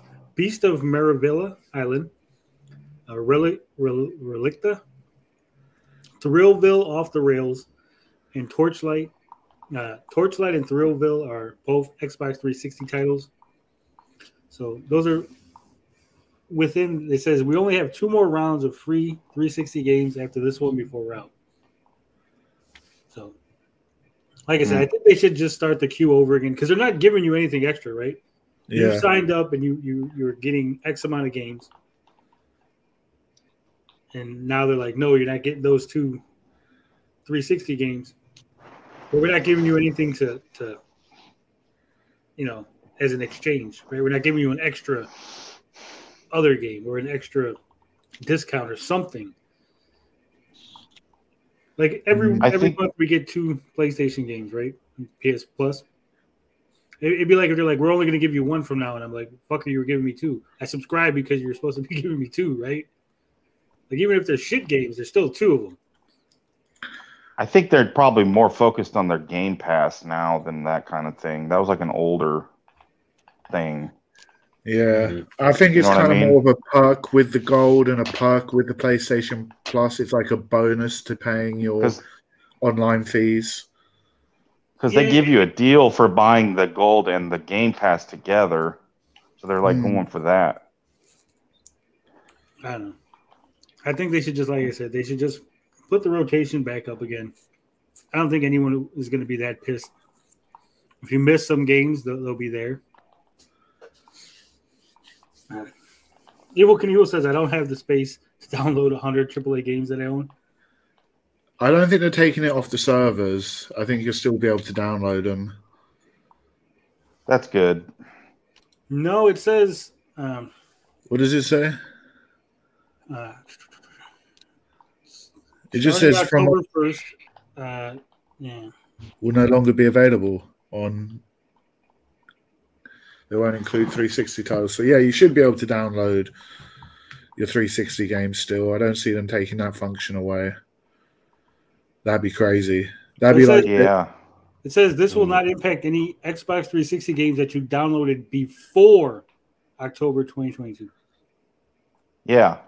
It won't affect it, so you still have it. Yeah, but after October, if you after October, you can't get them for free anymore. Yeah. Like I think that's the end of the freebies. Well, If you already own it, you can still get it, but you won't be able to get it if you haven't gotten it before the 22nd. Okay, again, Or 20. Oh, wow, I keep saying the 22nd, but again, I don't know how Xbox works because I don't have Xbox. But I know on PlayStation, you don't have to download the games, right? You could just put them in your library.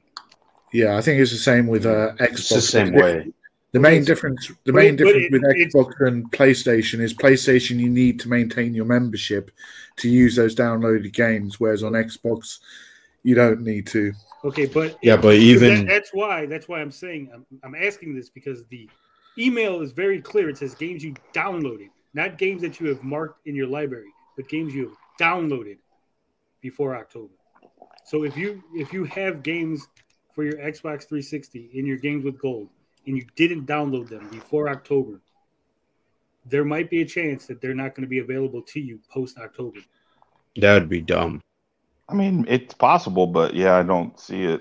But happening. To counteract your argument, the next sentence says any 360 titles that you redeem via games with gold before that time are yours to keep on your Xbox account. So that kind of indicates to me that it's going to be attached to your Xbox account regardless of whether you download it. Good point. I mean, this is like when PlayStation got rid of PS3 and PS Vita games for PlayStation Plus. This is a very similar thing. Yeah. Yeah, Tony. So quit trying to make us Xbox people look stupid. Xbox is dumb. For dumb Xbox has no games. Well, that last one is true, but can't say Game that Pass here. dilutes the quality of games. Well, it just makes all games as a service. Who said that? That's like a really me right now. Bob. Me right No now. way. Bob said it. You just made that take up. I feel like someone has said that though, knowing like how crazy people are on Twitter. Probably. I think it's a dumb move. I think they should just keep offering, even if they got to go through games they already gave before. I think because they want to offer Series X games. They haven't started doing that, right? Fuck if I know. I think someone's got to answer. I haven't. I don't know. Because it's just right now 360 games and Xbox One games. While meanwhile, PlayStation has been offering PS5 games. Yeah. So. Woohoo. Yeah. They're not great games. The PlayStation Plus. Yeah, I was gonna say there's some decent ones. Like this month was. This month was yeah, but I mean, but the thing is, like now, like I don't even care about games with gold because I have Game Pass, and then with PlayStation, I have PlayStation Premium, so it's like I don't really care what they add. Yeah, I got the premium. Same. So it's like I don't really care that much what they add. Like I care more so what they add to the premium and Game Pass. Like that's more interesting to me. And the PlayStation this month sounds actually really interesting if the rumor is true. But what rumors? Because what were the rumors? They were going to add, I think not all of the Assassin's Creed games, but the remaster of 2 and Revelations, Black Flag, like all of the ones that came out between like 2013 and 2016. And I wanted to go back and play those games because I don't really want to buy them. I really don't like buying Ubisoft games. But understand. And then Stray is also going to come, and I think there was something else. Maybe Final Fantasy VII remake on PS5 is going to come. Nice. Yeah, and for the Sony bad boys, the PlayStation Plus games are going to be Crash Bandicoot 4, It's About Time, Arcade-Geddon, and Dark Pictures Man of Medan. Yeah, 3 crap games that I don't care about. One great game, though.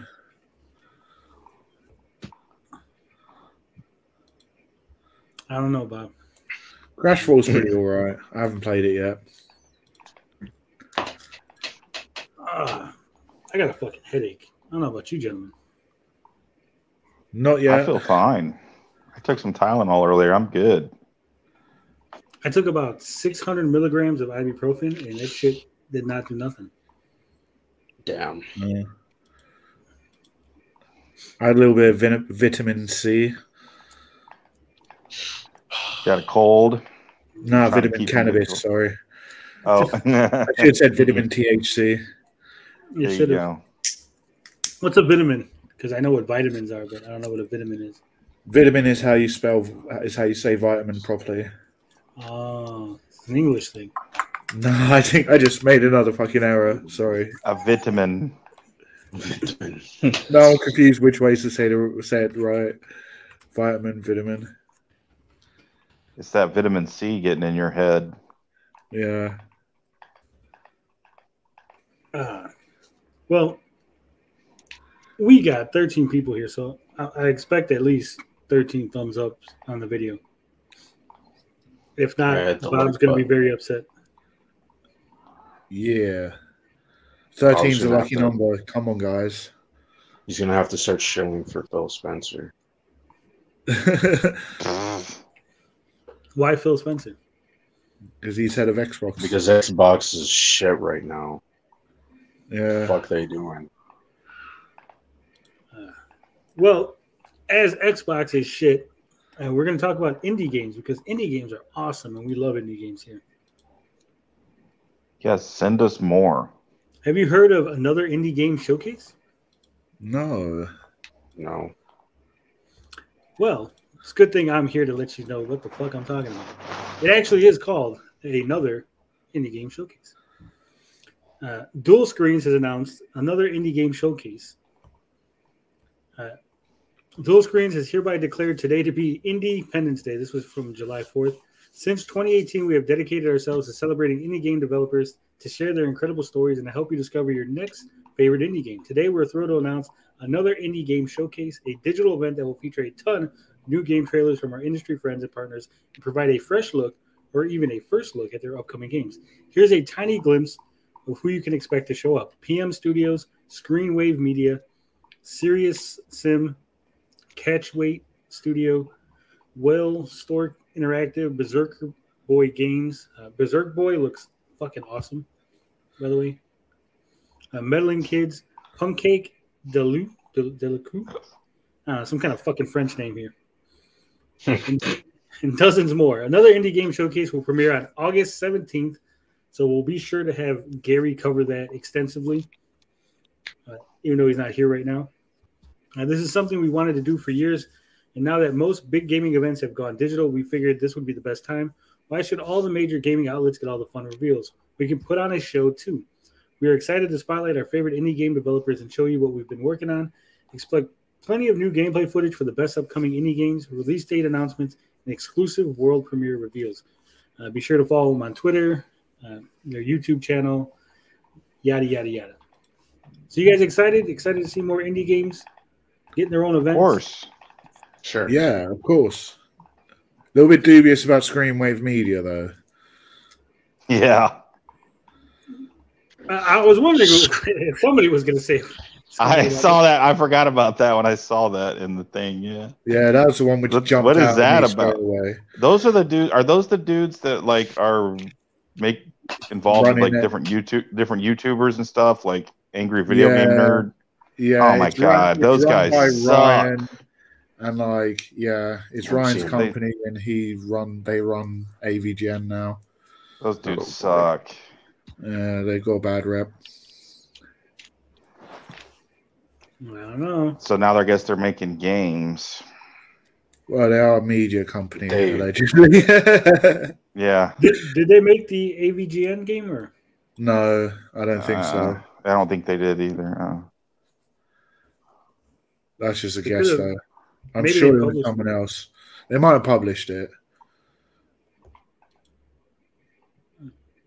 The AVGN videos got really shitty there for a while because of them. The last They couple still have been are. better.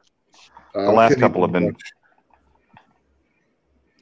I don't watch AVGN. I heard he's angry. I do. That's what got me into YouTube. So I've always been kind of got a soft spot in my heart for AVGN. Yeah, but it's kind of, I don't know, lost its charm. It has definitely. That's one of my theories. I think Mike Matei was a lot more involved than what they. Oh, he's back now. He's back. No way. Yes, that's why the last one was good because I think they did the titles. I'm pretty sure he's back. I don't quote me on that, but I'm pretty sure he's back. Right. That's why the last couple have actually been decent. Right. I'll have to look into that. Yeah, Mike Matei was the core of that show. I don't think it went downhill when he the left. video game stuff definitely. Yes, I mean like James always cared more about movies, and Mike was definitely the better with the video game side of it. That's his passion. Albert says Ryan makes shovelware games. Probably. Evil says they suck so bad James Rolfe had to make a video defending the company. He's a big they probably forced him to. That Rex Viper thing is an embarrassment. Is it? Yeah. Yes. I've listened and analysed like James is playing. It's not great. He's mixed right into the back. He just does chords. He's very simple. I'm definitely a better guitarist than him. Yeah. But like, yeah. It's just like a big YouTuber starting a band and then getting loads of views because they've already got like a platform for their shit. Exactly. I mean, which is, it's to each their own. If that's what he wants to do, and you're kind of not gonna criticize him for it, but they do kind of suck. Yeah. And then they got that Justin Silverman. Oh, why I put him singing in the now? He's the worst, dude. What happened to him? Worst. He used to make some hilarious videos until his buddy got arrested for that shit. He's involved with the. I'm not sure if you guys know what I'm talking about. Greenwave crew. I know he made videos, but I didn't know really much about him. Like I know he had his videos were funny before. Yeah, they were really edgy, but his buddy got arrested for child porn or something. They had to take down his videos. Oh, sorry, man. No, YouTube. I forgot. Flagged. Albert says the Last Ninja AVGN. I thought motherfucking Mike was back. It's actually a lost episode. So that was like no. I think he's back. I honestly swear I think he's back. I'm finding out now. Google it, yes, please. Unless I read like some troll bullshit, but I Googled it. I didn't see nothing indicating he was back. He might be back under like behind the scenes, not announcing it. But as far maybe I read some lies. That sounds looks like lies. Really? Damn it. Either way, there's going to be another indie game showcase. We'll be sure to cover it, talk about it, treat it with the same amount of respect that we give Nintendo Directs, PlayStation stuff. Maybe not the Xbox because we don't respect the Xbox. They don't do shit. We shit on all of those shows though, when they're bad at least. That was the joke. Okay. Another Tony joke failed. Yeah, I don't. I saw the joke. I was going to jump in, but Barry beat me to it. Tommy Who says, I'm a huge Mike Matei fan. Same. Are you a fan of Mike or of Mike? I like Mike too. Didn't he have some sort of controversy? Yeah, he did some pretty racist comics, but and he's got he's got a huge schlong. Yeah, he did. That's why Tommy O was a fan. Yeah, you did.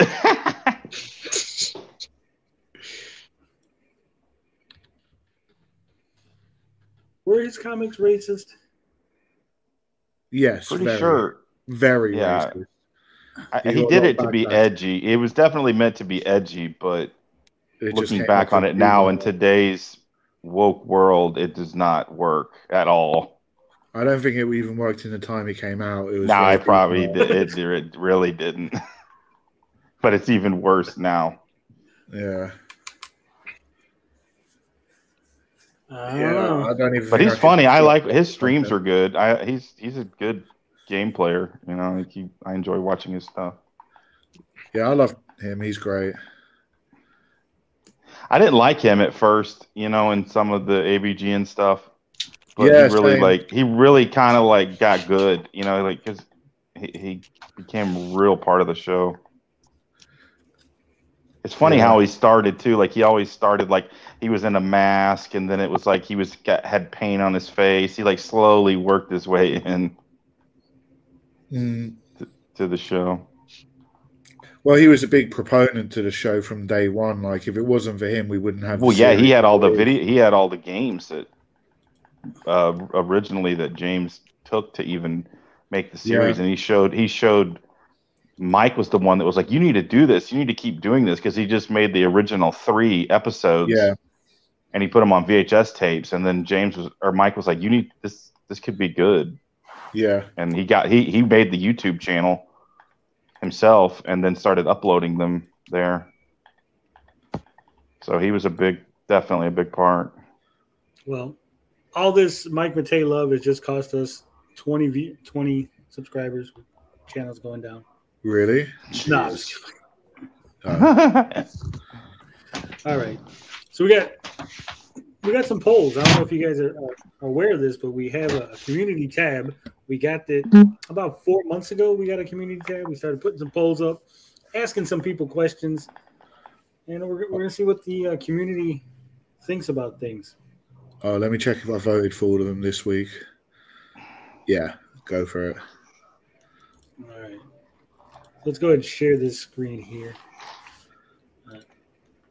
Remember, every week we're going to ask 3 to 4 questions.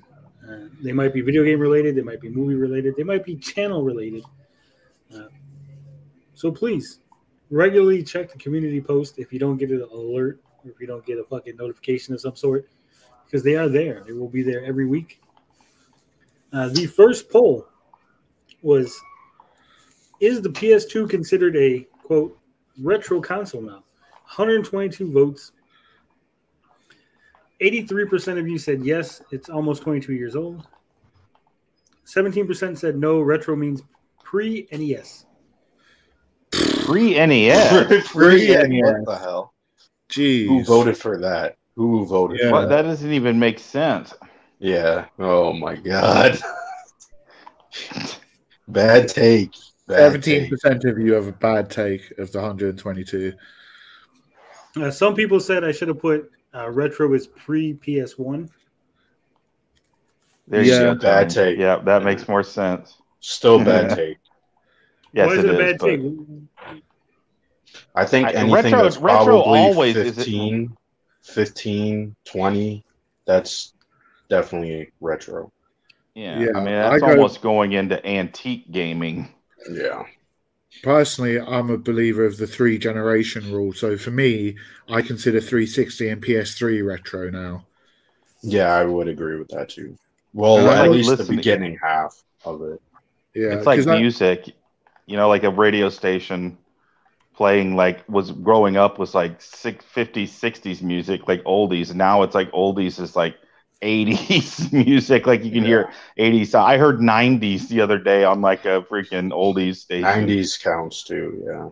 I was like, oh my God, I'm old. Yeah, we're all old now. Well, except for Blinded, he's young. Yeah. Damn kids. Yeah, kids with your music today. Yeah. Spanky says PS2 is on the verge of retro, but I don't consider it retro yet. Wow. No. That makes no sense. I consider it retro, and I'm a retro gamer, so I think it's there. For me, retro, in a way, means like there's been an opportunity for a generation to grow up with that console as their primary console, and now they're older. And they're older, and they've moved on at least 1 or 2 generations. That's why I go for the 3-generation rule. Because, like, for a kid, retro is a state of mind. It's not an era. So what's retro to one person won't be retro to another person. Exactly. Like if you're going off of like the graphics, or I guess it would have to be graphics like 8-bit or 16-bit and then 3D. Like Yeah, I you can could classify understand. those as air. Yeah. Yeah, I can get that. I totally get that. Like, I totally There accept should that. there should be like a new term to describe, because if it is like retro, because like if it does become such like a big, because the longer that games are around, the retro area is going to be a bunch of systems. Like there should be like from this era, like a different, like when you say retro, maybe that doesn't refer to like Atari games anymore, you know, or Sure. Yeah. you know what I'm saying? Like I don't know. I I mean, get Yeah, what like you're you got saying. vintage, retro, old. yeah, No, I think we should Yeah. do it like they do with the comic books. You got the Golden Age, Silver Age, Golden Bronze yeah. Age, There you go. I Bronze like Age, that. yes. Golden Age would have been the 70s. Yeah, but the thing is with the comics one is like now, what do we classify? When Modern does like Age. the period end? Well, it's Well, from then it would go on 1985. for at least 20 years, though. Yeah. Well, no, actually, every age. Well, we got Golden Age comics are 1938 to 1956. So that's what, 18 years. Yeah. Silver Age is from 1956 to 1970, so that's 14 years. Bronze Age is 1970 to 1985, that's 15 years, and then Modern Age is 1985 to present. I guess it should have ended the Modern Age, or they should have put another, like the Tin Age and then the Modern Age. Yeah, that's I've seen like in subreddits people were talking about the title for the new one. I forget what it was though. But that would be from like what? 1985 to about 2000, I would say. Maybe even Every age is like 15 years, so. Well, we're like two. We're almost 40. Yeah, we're like 2 ages. Past that. So yeah, I would definitely. That's part of why I put the question there. I wanted people's input on what exactly is retro gaming, because I remember when I was playing, Super Nintendo, retro gaming was the Atari and everything, right? And then, like you said, as the consoles kept going up, the retro just kept expanding, but people were fighting against it, like, no, PlayStation's not retro. No, this isn't. Yeah. So I wanted to see where we're at. I wanted to gauge where people's opinions are. And some people still don't consider the PS2 retro. Well, I wonder if we're at some point going to even not have retro be a thing anymore with backwards compatibility on these consoles. Like, when the library's forever available, does that make retro invalid? Because not really. It would make the consoles maybe like the. I think if there was a lack of innovation. Games. If there was a lack of innovations and games just look the same, like for the next, like, I don't know, like 30 plus years, I guess, then it would be hard. We would have to probably define it by like the genre, like what was popular at that point. I think if we ever get to the point where consoles stop, and PlayStation 8, that's the last one. Is every game is now available on the PlayStation 8 in perpetuity. Then maybe, or on the cloud. Yeah, or on the cloud. Yeah, that would be hard to classify. Like, how would you? At that point, there's no generations. Yeah. No, it's just eternal. It's just gaming, and then we'll all have peace. That would suck, actually. Yeah, no, it won't happen. We'll still have, like, there'll be Sony Cloud and Microsoft Cloud and Nintendo Cloud. Games just keep getting better and better, but there's no like new hardware coming out. The Polonium Cloud. That would be weird. Well, it'd probably like also be to do with your bandwidth. However much bandwidth you have is how high resolution you can have. Because that's like kind of the limiting factor on. Yeah, I want the fucking Matrix hookup where they just put it right in the back of your fucking neck, in the back. Of right into your brain. We're a long way off of that, if that's even possible. Or you could just play games. Neuralink. Yeah. Oh, I never signed up for that. That's some. Oh man, scary. My brother posted a funny thing one time, like the first generation Neuralinks, where you have like it would be like it would slowly get better and smaller. Like the first one is like a dongle or something kind of hanging out of your head. So like, So like that it's like so that would always be like if it was like permanent or whatever. Like you wouldn't want to be an early adopter because it would get better and smaller. Wouldn't it be even more extreme, like what we had with mobile phones? Like the first neural net, you'll have to have a backpack with the computer plugged into your brain. Oh shit! Yeah, yeah. Smaller.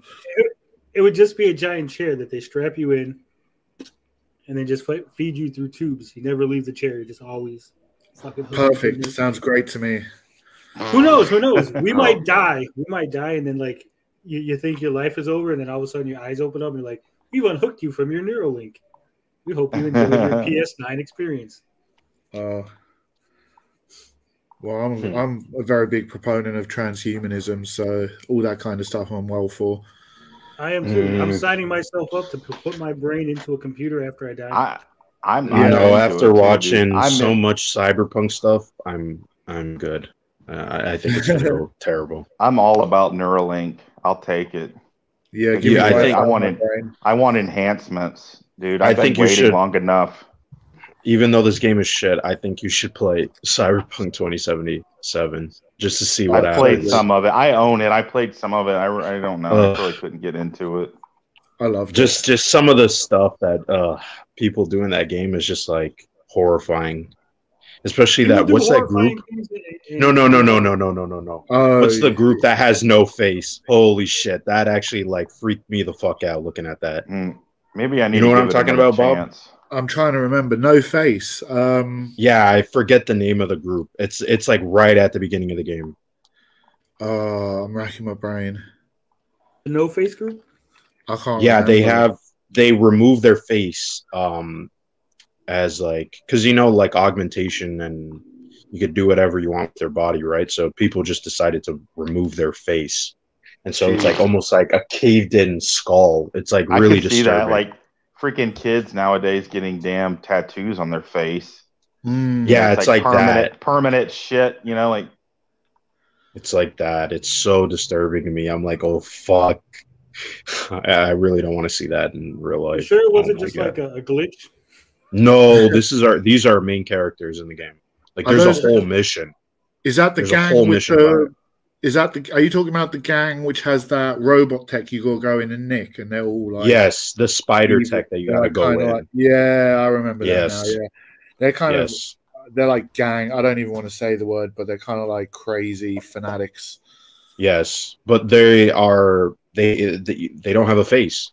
Like majority of them decide to remove their face, so they have the jaw, but it's like no eyes, no nose, none of that. It's really fucking disturbing. I'm like, ooh, that would be terrifying. Yeah. Well, I don't want to remove my face, but I'll take a Neuralink. I'm good. I don't want the first ones though. I want it to be like tested and like know that it's good. What happens if someone hacks you? Like we still got people. I thought about that. They've got to be a way to like that wouldn't be possible. Who knows what could be possible? Well, if they bring in neural nets, I'll be hacking my own neural net to add functionality. Yeah, exactly. Like side-loading pirated software into my brain. I know, like all of a sudden you're like, I know Kung Fu. Like the Matrix. I don't know, dude. If I get if I were younger, I probably wouldn't want it. But now that I'm like older, I've lived my life. Like when I'm like 60 years old, like when I turn 60 and they have like Neuralink, I'll be like, fuck yeah, let's try it, man. Like I've lived my life. Like let's try something cool now. Let's do something. Wasn't it Tony who said he was going to go to prison when he was like 80 or something? No, I swear he said all the drugs. All the drugs. Oh, okay. All the drugs. I don't know if that's a wise idea. But I'm already 80. I think my life is pretty much over. Yeah, but you could still be left in like, if you did like some bad acid, you could be left in like a fucking nightmare coma state. That would be terrifying. Just living in torture the whole time. Nah, thanks. Mm-hmm. That's why I'm doing all the drugs, Bob. But quickly, last thing I want to say on the transhumanism thing, if anyone wants to say, the thing which scares me the most about it is memory backup and memory divergence and personality divergence, because like if you look into that shit, like it's almost like impossible to back up your brain and like have that as your main consciousness, because there's going to be divergence and it's going to become its own person. So you're not really backing up your brain. You're just making a copy of yourself, which becomes its own person. Hell yeah. That other, what's sweet. what game is that? Like Soma? Is that the game? I don't know, man. Soma is like a horror game where there's like all these clones and stuff. It's fucking Is that the one where you terrifying. start off underwater or something and end up on the moon? Yeah, I need to play that game. That game too. I would love that. clones of myself, dude. I would like to hang out with myself. Oh yeah, for sure. But not like in that game. Oh, that's. But what if they take your memories and change them and then put them back in your brain? Well, that's kind of like the game. I still don't want that. It's very like weird. Yeah, just at that point. At that point, you're not even yourself anymore. You're a completely different person. But like that goes to more talk about the quality of memory, how memory works. Like, I mean, we're editing our memories all the time anyway. We're not like remembering perfectly to how it happened. But like, if they improved the quality of like our memory and gave us the ability to edit it, I could see a lot of people editing their own memory and getting rid of bad experiences and shit. Like that's Eternal. Again, that's in Cyberpunk. Yeah, I would not want that. It's the exact same thing. I don't know, that's why eyewitness testimony is so it's not good because you can never remember things correctly. Well, I read somewhere. It is, but I read somewhere that the more you remember an event, the more you actually change what really happened. Yeah. Yeah. So that means Batman, since he always thinks about his parents' murder, it's probably completely different from not as bad. Yeah. So the guy he thinks killed his parents probably wasn't even the guy. His brain just invented it. But I mean, was it not Joker that killed his parents? No, that's in the movie. Batman '89. It depends on which Batman you're reading. No, Joe Chill killed Batman's parents, and he didn't know. He had to like figure it out. So, but in the comics, they made it the Joker. Didn't they make it the Joker for a little bit? No. I'm pretty sure when they did their whole fucking DC. It's always been Joe Chill. Every single reboot, it's been Joe Chill. No, there's not. That was a Batman. No, it's always been Joe Chill. I'm gonna go on that. I'm pretty sure that if it was, then it was post Batman '89, because Batman '89 is what introduced that idea, which is a dumb, retarded idea. I hate that idea. It's one of the dumbest things. It makes no sense. It did seem kind of weird in the movie. Like, what are the chances of that? Yeah, same thing with but it was like for Sandman supposedly killing Uncle Ben. It's dumb. It's just straight up dumb. I don't care. It's for the normies that like are like, ooh, Batman movie. Joker killed Batman's parents. He's bad guy now. Yeah. Yeah. Makes it all nice and neat for the general public. Yeah, the dummies. Even though that makes zero sense. Even the Joker movie did that too, technically. It makes sense in just a 2-hour movie. Well, I mean, in the Joker movie, it's I guess it's a little bit better, but it's not really better. Come on. At least it's not Joker directly shooting his parents, because that would be just like. You ever dance with the devil in the pale moonlight? And he shoots them. Oh fuck! Cringe. Oh, I should be asking him to shoot me. He said that line. Jesus. I thought it was cool though when I was a kid. But well, kids now are dumb. It seems kind of dumb. Yeah, kids are dumb.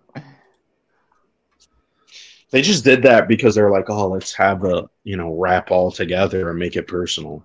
It's like, oh yeah, because it's a 2-hour movie. Like, like if it wouldn't make sense to have Joe Chill, like this character introduced, and then people who have no idea who the fuck that is, people know who Joker is. Yeah.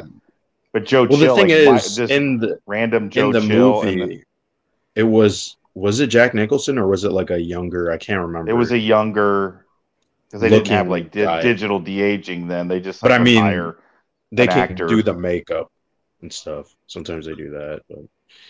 That's true. Yeah, but no, it was a regular dude.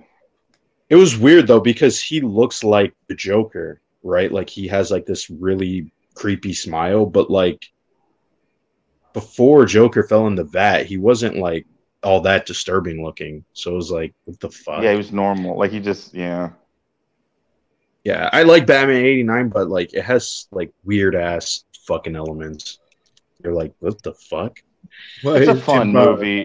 It's a fun movie, but yeah, it's I prefer Batman Returns. That's way better. Yeah, Batman Returns doesn't get enough love, man. Everyone hates it. Who was the Batman in that? I don't know why. No, it's who was it? Oh, that's the Batman 2 with the penguin. Yeah, I like that movie too. I forgot it was called Batman Returns. Yeah, I like that movie too. I really enjoyed it. Danny DeVito was incredible. I mean, that was a creepy ass fucking character. He was way more scary than the Joker. He's a fucking weirdo living in the sewers with a bunch of penguins. I know. It's fucking weird. The circus act in the sewers, fucking bizarre. But like, I wish they made Tim Burton's Batman 3. That would have been amazing. Yeah. Fuck Warner Brothers. Yeah, but it was like a third one? Yes, it was just that Batman Returns was so dark and like kids got scared and shit. And so they're like, I got scared, but I loved it, dude. I remember being kind of scared by it, but I still liked it a lot. Yeah, but like this was like a national thing. They were like, "Oh, it's too scary and shit." Yeah, it's a bunch of pussies. Yeah, because they were putting like Batman Return toys in McDonald's Happy Meals and stuff. Yes, and so much promo, and there was a load of backlash because the movie was so dark. I think that would still happen even today. Catwoman was cool. Michelle Pfeiffer was cool. She was good in that movie too. She was hot in that movie. Yes, she was. Because Batman Returns is creepy, while like the Batman is not. It's not that creepy. It's like very sterile. Like I like the movie, but it's not. It doesn't have that same. It's kind of weird that one scene when when he's dropping all the money and he's like gassing everybody. That's kind of an intense scene. Yeah. Is Tony actually Googling this to prove me wrong? No, I'm just letting you guys talk. That's a Tony move. I feel like he was quiet and then he was like, "Here, bang." Moving on to the next poll. Not that you guys have gotten Batman out of your system. Should we cover the Polium game console? 117 votes. 63% of course. Why not? Said yes. 37% said no. Stay away from Polium. Must have been this NFT shit. This NFT shit needs it deserves to get all these motherfuckers with the Bored Ape as your profile picture. You're going fucking down. Okay, it's time to pack up. What is the profile picture? Bored Ape. You know the board. You've never seen. Oh man, you're just. We got to show Days this cancer, this infestation that's been going on. Yeah, people just like about the Bored Ape. I don't fucking get. I don't. I'm weird. My internet activity is mostly porn. Mostly porn. I'm kidding. I'm just kidding. I'm just kidding. There's one documentary. Well, I mean, you need. There's probably Bored Ape porn. There's probably Bored Ape. Oh, I'm sure. I'm sure. There you go, Days. Bored Ape. Yes, that's how I'll learn about it. There's one video you need to watch. Oh wait, what? You're showing it? Oh, I wasn't. The phone's down. Let me see. Which video? I want to hear. If you want to understand how bad NFTs and Bitcoin and cryptocurrency is the line goes up by Dan Olson, folding up. Oh, Dan Olson. Oh, he is an absolute G. Will you also my other favorite will you link video. that? Will you link that to me, Bob, so I can watch that? I just Hold on. posted it. There's another video that you need to watch that is cringe. It's called Cryptoland. It explains it's this project where they're trying to make a crypto island that people can go to. Oh, gross. And it also like explains everything about like crypto and NFTs, but it's like super cringe because it's like this like 3D animation. Oh my god, it looks fucking awful. Yeah. Is that ape shit? Are there ape stuff different like NFTs? Is that what that is? They're supposedly, I think Seth Green is making a Bored Ape movie, but someone stole his Bored Ape NFT, right? Yeah. It was like this big whole thing. It was so stupid. It was like, oh my god. And it was steal NFTs? Well, yes, you can. You can multiple ways. But like Seth Green fell for a phishing scam and lost his NFT through this phishing scam, and like he kicked up all this fuss and he wanted regulations. He wanted to like try to regulate an unregulated market, and there's all this drama. And eventually, like Seth Green ended up paying the ransom fee and got it back. Mm-hmm. So it's even more wasted money. Mm-hmm.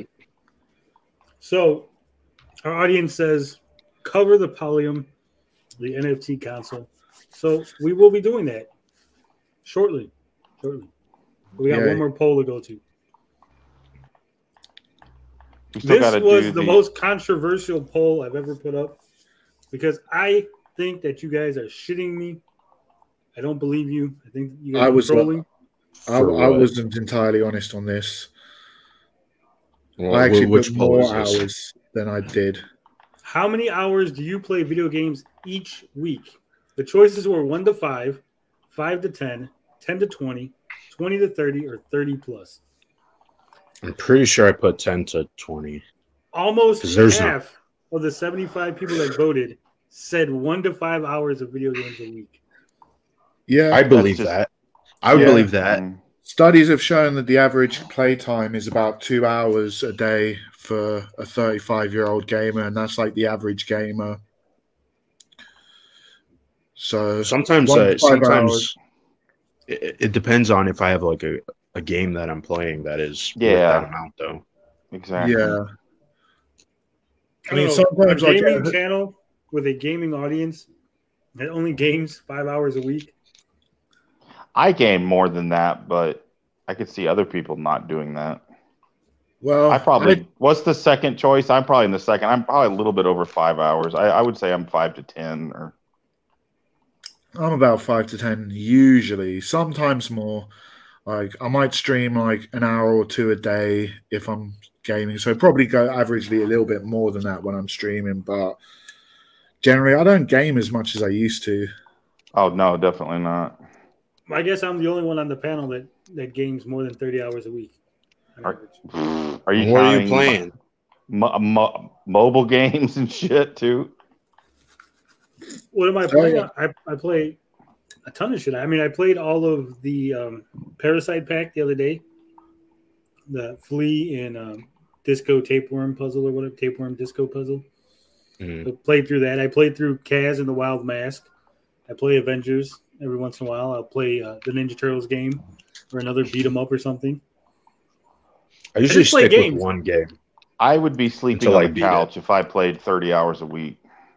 I mean, I only sleep 4 hours a week, so I got to do something in those extra 4 hours. Jesus. Or 4 hours a day, not a week. Damn, that would be. That would be really bad. I was about to say. That'd be insane. Yeah. To be more realistic, I'd probably I don't know. I think if you to average out my year, I'd probably be closer to 10 hours than 20. I play. You got to remember, there's an hour to work, and an hour home from work. Then I'll play mobile games on my phone. Right. Yeah, that's what I figure. If you're playing mobile, then that makes sense. Hold on. You play mobile games while you're on the bus? Yeah. I can't do that. I can't. I don't get those people. Why can't how could you not do that? What do you do? You live in hold on. You live in Chicago too, and you doing that? I don't get that. That doesn't make sense. I'm 6'2", There's gonna be 235 pounds. There's no one messing with me at 5. not even about that. Not even about that. It's crowded. It's busy. It's actually not. In the morning, it's not crowded at all. There's like nobody on the bus. And the bus I take home, there's nobody on it. Oh wow! I mean, here when I can't, and also too, I wasn't gonna say like someone was gonna jump you, but I was gonna say like, just like motion sickness. Yeah, like also that too. Like I don't want to be caught on the bus playing Switch. I'm like, I'd rather just listen to music. You know, that's like, why I play on my phone. Some hot girl. Same. Switch. Same with on the phone. I'm like, I'd rather listen to music. And also too, I can't game while like I'm in a car or something because I get just heavy motion sickness where I can't play. Yeah, some people are like that. I am not like that. Fortunately, I can play games. Yeah, I don't get that either. I can play games in the car if I need to. So there's that. Then, like I said, I play games to review them. So I gotta play through them to make videos to just play them for fun. I stream. I streamed like 3 hours the one day with Sidekick Max playing It Takes Two. I think I streamed like 10 hours that week. We played Minecraft for an hour and a half the other day.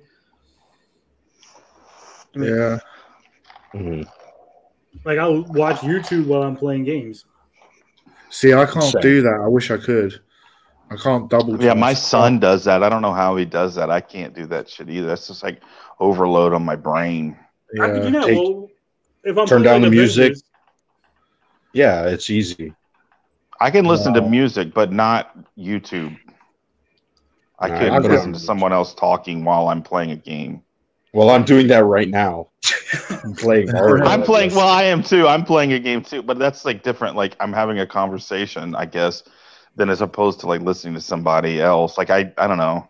I guess if it's just like some bullshit video that I'm not really that interested in, I could probably do it. But I usually get distracted and start listening to whatever is being talked about.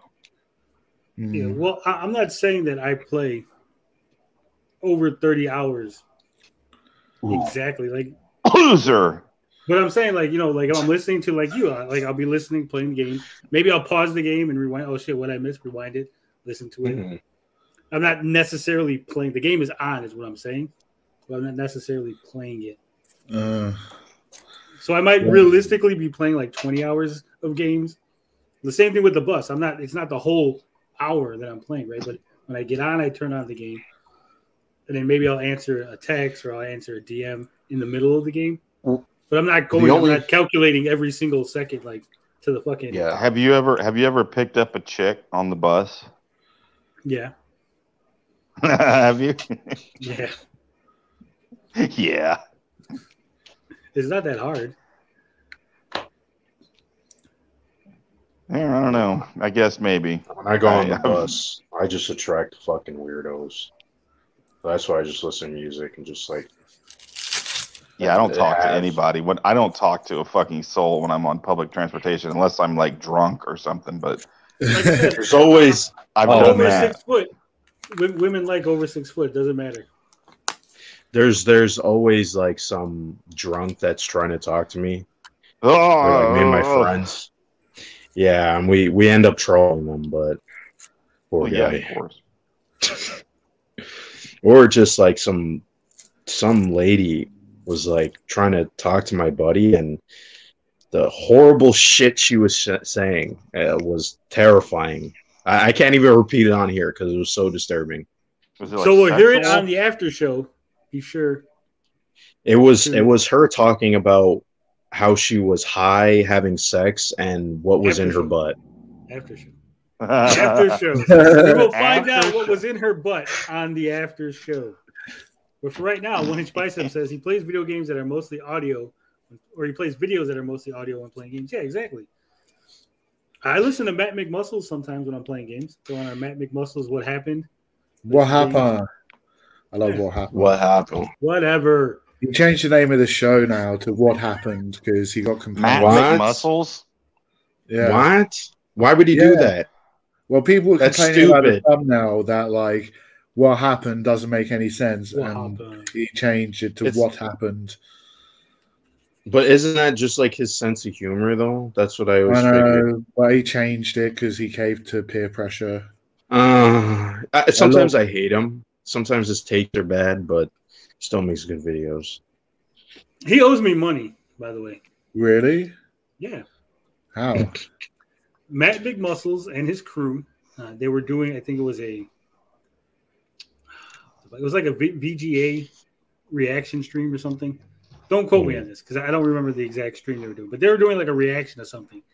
And they mentioned Tommy Tellerico and the infamous 2.5 Smash Bros. Melee review. Yeah. And Matt said anyone who gets him the footage of that review, he would give them, I think it was 1 Canadian nickel. And I found the footage, remember? I found the footage and I said, I emailed him. I said, here's the footage. I tweeted him.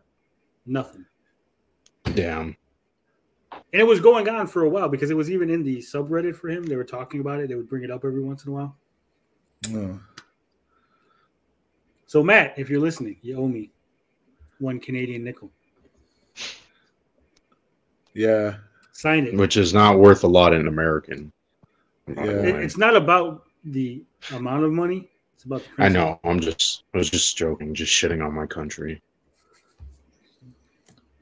Matt McTussles with BBC. I don't know about that, Albert. I don't know what you watching. What the hell are you watching? BBC. That's sus, Albert. Very sus. Yeah. Why are you watching British Broadcast Company? He likes I Boris think he's Johnson. watching something. Oh man, So 43% that would be said a BWC though. I'm sorry, I had to make the joke. Anyway, 75 votes, 43%, 1 to 5 hours. I don't believe it. 29% said 5 to 10 hours. 13% said 10 to 20 hours. 4%, 20 to 30 hours. And 11%, that's the group I fall into, 30 hours plus. I didn't think anyone was going to go for the first one. I thought everyone was going to be like, why did you even put that? 5 hours is too low. It's like an hour. It's less than an hour a day. Who is playing 30 plus hours though? I think that's excessive. Well, You can beat a 7 days bunch week. of games. If you play 4 hours a day, that's 28 hours. Sure. Plus, Tony's saying he plays an hour on the way to work and an hour back, so that's half that time. Well, let's say you work. You another work hour 5 or days a two. week, right? You work 5 days a week. You play on your lunch hour. That's easily 5 hours, 2.5 to 5 hours every week, just playing at lunchtime. True. And like I said, if you play, you got kids, and you're playing with your kids, easily you play 3 to 4 hours a day. On the weekends, you might play more. Maybe you only play an hour a day, and then on the weekends you play like 10 hours. Yeah.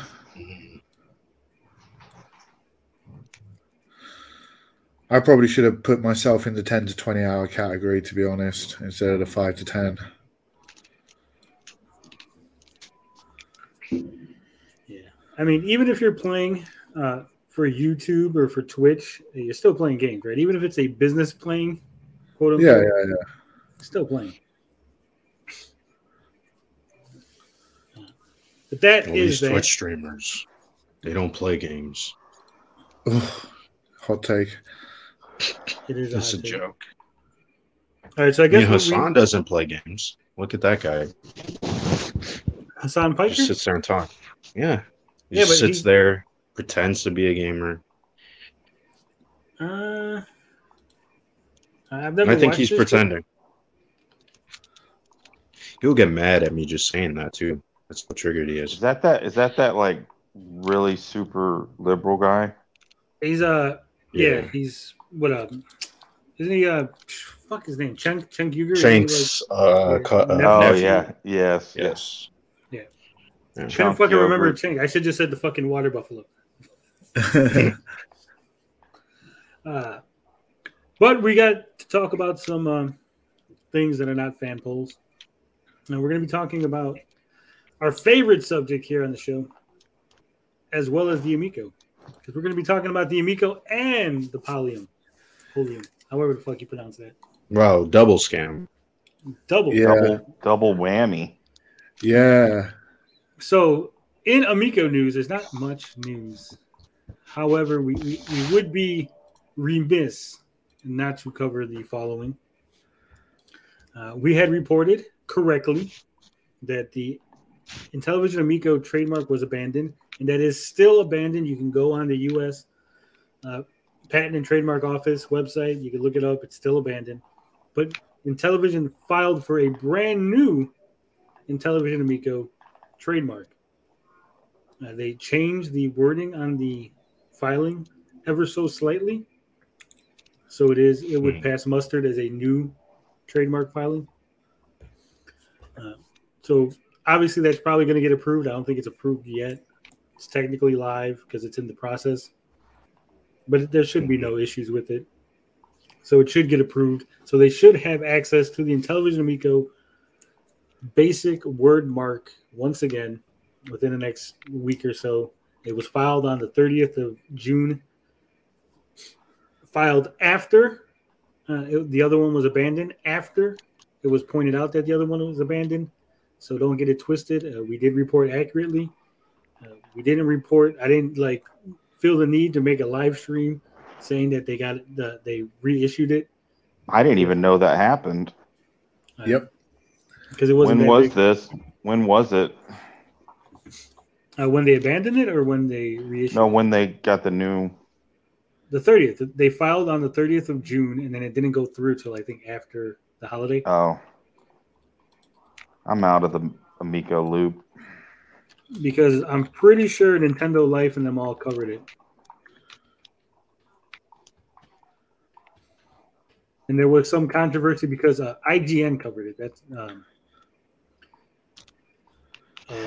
somebody was talking to me today about that at work because they knew that I talked about it. They were telling me about that, and I remember now from an IGN article.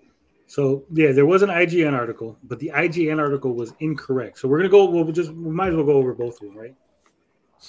We'll go over the IGN article real quick because CEO Phil Adam, he was the one who contacted IGN over the trademark issue. Let me see if I can get this article here. This was from the 5th of July. I wanted to make this quick, but apparently Days Gaming is forcing me to deep dive. You don't have to. I just... No. It's too late now. We've gone. The train has started. Has left the station. Intellivision Amico console still in development, CEO says.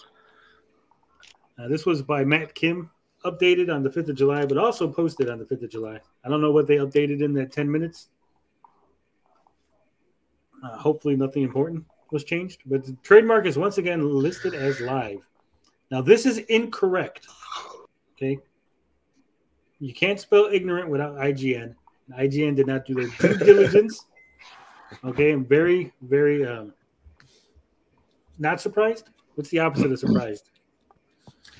Because that's what I am. Because I knew they weren't going to, because no one's really covering this. No one's really paying attention to what's going on in Amico land. They hear rumblings and they just go with whatever.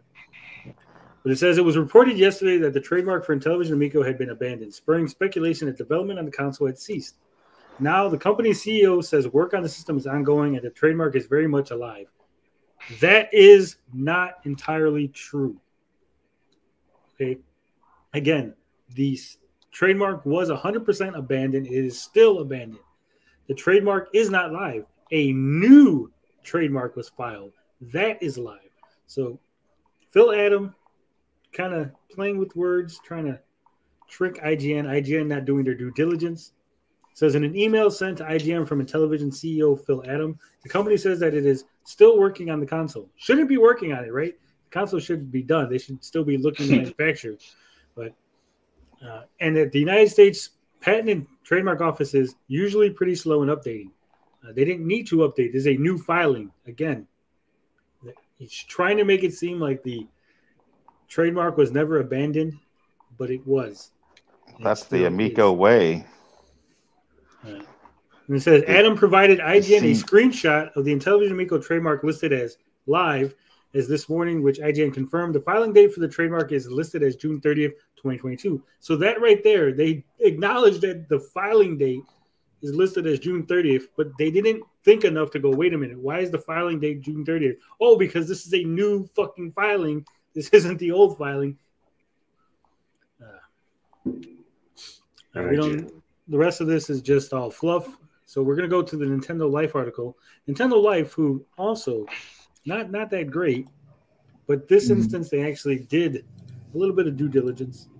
So we'll give them credit. Credit where credit's due, right?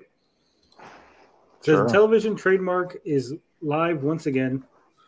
This is by Ollie Reynolds. He says, update Thursday the 7th. The trademark for Intellivision Amico is once again live on the United States Patent and Trademark Office website. It looks like rather than a request a further extension on the existing trademark, Intellivision instead opted to file a brand new one as of June 30th. And here it is. You can see the two trademarks. Live for this one, dead for this one. They were both filed by the same company. Intellivision Amico, Intellivision Amico. So again, what we reported was 100% factual. After our report came out, after we broke the news and said, hey, their trademark has been abandoned, Phil Adam and the team slapped some money together and slapped together a new trademark and filed it. So that's what's going on with the Amico. Now, what on is to the new good? The new. What is the Polium? Why should we care? This is for modern gamers. Modern gamers can. This is for future gamers, for Web 3.0 games. Yeah, dude. I had to look up what Web 3 was. It sounds It's a scam. stupid. It's bullshit. It looks dumb. Actually, the stuff they advertise here is hilarious because it's supposed to be for people who don't know anything about NFTs and crypto and all that shit. Yeah. We're getting ahead of ourselves, gentlemen. Web 3.0 isn't going to be what they're saying it is now. The Polium 1, the next-gen console for Web 3 gaming. All right. You might have seen this covered on other people's internet shows, YouTube channels, what have you. But none of them are going to give you the coverage that we give. None of them are going to dive as deep as we're going to dive. And first thing you should know is that the Polium website has been crashing a fucking ton. It's been going up and down and up. They claim it's anti-Web 3 people, or they didn't expect the surge of people to get on the site, but it has been up and down all week, ever since the announcement. Now, the interesting thing about this website is that it was actually registered in 2017, I want to say, according to Whois. Right. So they've had this website for a while. They just didn't do anything with it. I went to the Wayback Machine to see, what was there before, and it was just basically, that you could get this domain, blah blah blah. So they've owned it. They just haven't done anything with it. And it's not like Polium is a word that people are like, yeah, that's a word I should squat on this domain for. So it's kind of weird that they would have this.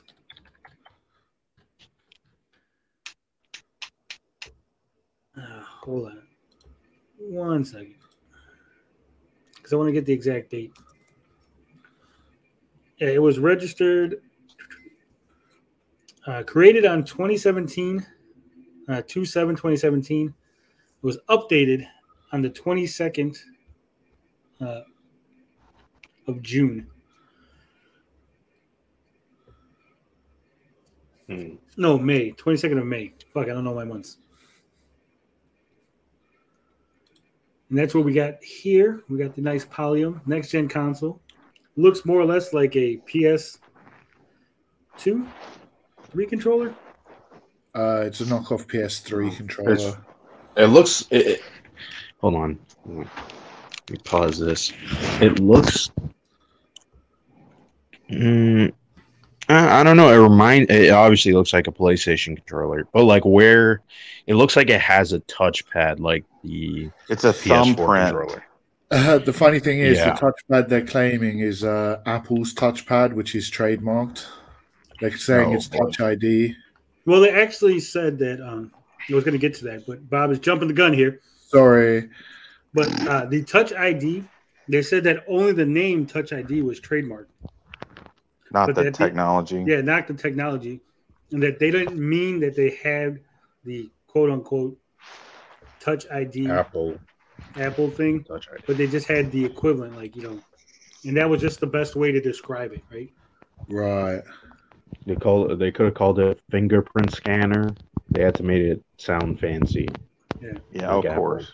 But I am looking at the PS3 controller. And it actually doesn't look. It looks closer to a PS5 because of It looks like a PS4 controller.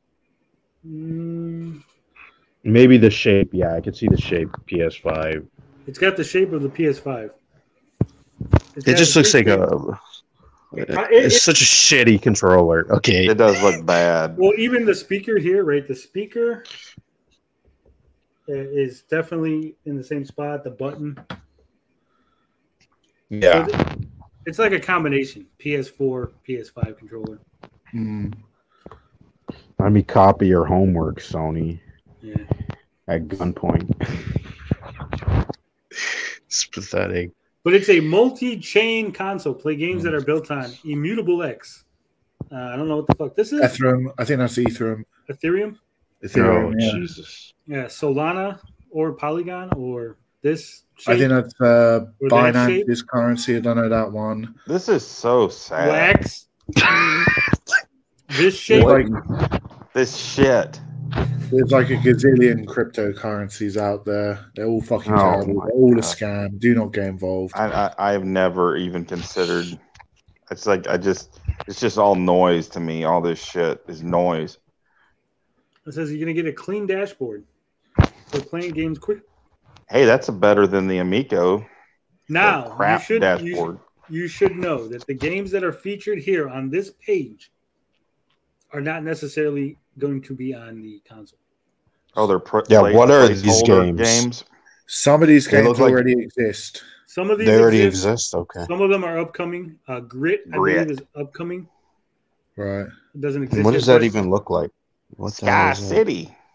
I don't even think these games necessarily have downloads at the moment. They're pretty much just a website you go on and interact with.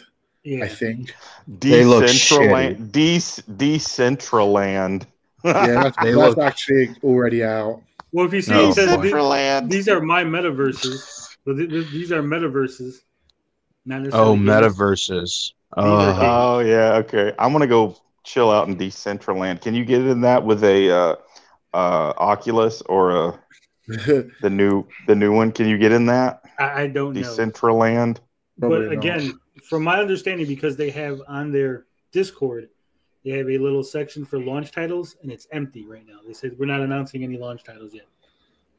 So I think this is just a proof of concept, not necessarily like these are been signed up. They got deals with these people. Oh, it's totally proof of concept. They've said they haven't been very clear on what games are coming to the console at all. When anyone ever asked, they're like, What kind of fucking joke of a console is that? We don't know what fucking games are coming to our game console. Are you fucking kidding me? Well, here's the weird thing, right? Don't excuse this. No, I'm not excusing it. What I'm saying is it's supposed to be so you can play decentralized games. It's a centralized platform to play decentralized games. Yeah. Fucking mind blown. Right? I don't even understand. Is that even? I'm gonna have to what does that even mean? I don't even understand. I just know it's a bunch of bullshit. Okay, that's all I know. What is decentralized games? But the general gist of it, and this is hard, I don't even understand all of it, but the whole idea of decentralization is that instead of it all being on, say, one server and all the decisions happen there, like everyone gets a vote on something happening. So it's weird, and it's like scams have happened that way. Like it's very easily exploitable. I heard, but how was that applied to the game? I'm like confused. oh, it gets. It's just like this whole play to earn thing as well. It all gets very confusing. It's all very confusing, and do you know what? It's overly confusing to make dumb people think it's complex and good. Like when it doesn't actually make any sense. This is like the opposite of the Amico, because it's like, why would someone want to play a console that's like convoluted and it's all about money making? It's like games are just escapism. What the fuck? Yeah. Well, what is the point? Are the games any good? Like, who's? Well, there's no games. Who is fucking paying you to play games? Like, how the fuck are you earning crypto by playing a game? I don't understand that. Well, I think you guys get that. Yeah, I don't understand it, but usually the way it works is it's kind of a bigger full scam. So a lot, from what I've heard, these games, there's one game I heard about where you have to pay to play it. So you need to pay to get in on it. Then you need to buy your ships to use. Then you have to buy your crew to do the ship, to operate the ship. And then you send them on missions to do shit. Oh my God, it's a pyramid scheme. Yeah, it's a pyramid scheme. And then like you earn NFTs, which you can sell to other players. Or you can hire out your suckers ships. Too. Yeah, or you can hire out your ships to other people so they save a bit of cost and you basically make regular money. So essentially it's people making money off other people. So you buy the shit, you have a big cost up front, then you rent your shit out to people at a lower rate. Yeah, but they're actually going to pay you to play games. According to Polium, you're going to earn crypto from playing games. Maybe that means they're going to hijack your system to use it as a mining. That's what I was wondering. Is that what that sounds? This sounds like a mess. I actually want this to come out. Well, I would imagine. Here's how I would imagine it. Everything costs like these ludicrous amounts. Like say it's like $1,000 to get a hat, right? Yeah. They give you $1 every say 24 hours of game time, right? So you play and you're like, oh, I got $3. I might as well put the other 97 in and buy the hat, or 970, whatever, right? Yeah. I think it's just a scam. Like, hey, we're giving you money and you're playing it, and you're never gonna earn enough to buy anything, but you just have a little bit. So you're like, well, I have it, I gotta spend it, so I need to put in more to make this worth. Sunk cost fallacy again, right? Mm-hmm. It's all a fallacy. Like it's all overly complicated and hard to understand. It only makes sense to the crypto bros who buy into it. But there's more, because we're not even done with the website. It's multilingual console. The console will run games that are built with JavaScript, C++. I don't know what the fuck this is. I don't know what that is. I think that's Java. Maybe this first one was something else. I don't fucking know what this 5 is. Multilingual. I thought that had to do with like speaking languages. What is it? No, it's talking about programming languages. So you can use multiple programming languages on one console, which is kind of defunct anyway. Yeah. Why do I care? I don't know, but it would be nice if you put the names. Polium, if you're watching this video, put the names for people who have no fucking clue what this shit is, right? I guess the last one's HTML5. That sounds right. So what's the first one? Because I'm guessing that the coffee cup is Java. JavaScript? I don't know. This one, C++, C#. Yeah. Fuck, it's like deciphering the fucking... Snakes must be Python, yeah. Someone just said it in chat. The snakes are Python, probably. There we go. Then HTML. C++. Yeah, see, there you go. We're figuring it out. It's like fucking hieroglyphics. We're fucking deciphering the fucking... We're cracking the code. They try to make it look cool. It's just poor fucking web design. Just put the fucking name of the... Like, scroll down, actually. Oh, no, it doesn't even... No. And there's a big, it doesn't even show. Empty space between each thing, each category. It's just like... Shitty web design. Oh, boy. Here it is. The Polium logos used to be cool. The logos look stupid these days. I don't even know if those are official. Yeah, I don't think they are. Just so you know that they did change the logo. Yeah, it looks like Slightly. GameCube. It Yeah, looks less GameCube-y, but they said they What never does it look copied like now? It's like a P inside a box. P inside of a box. Okay. It's less game because before it was the shadow, the empty space made the P, right? Mm. Like how the empty space makes the G in the GameCube. And so they kind of turned it, and the empty space made the P. Now they put something in the empty space, so now it's like a P inside a box, which makes no sense now.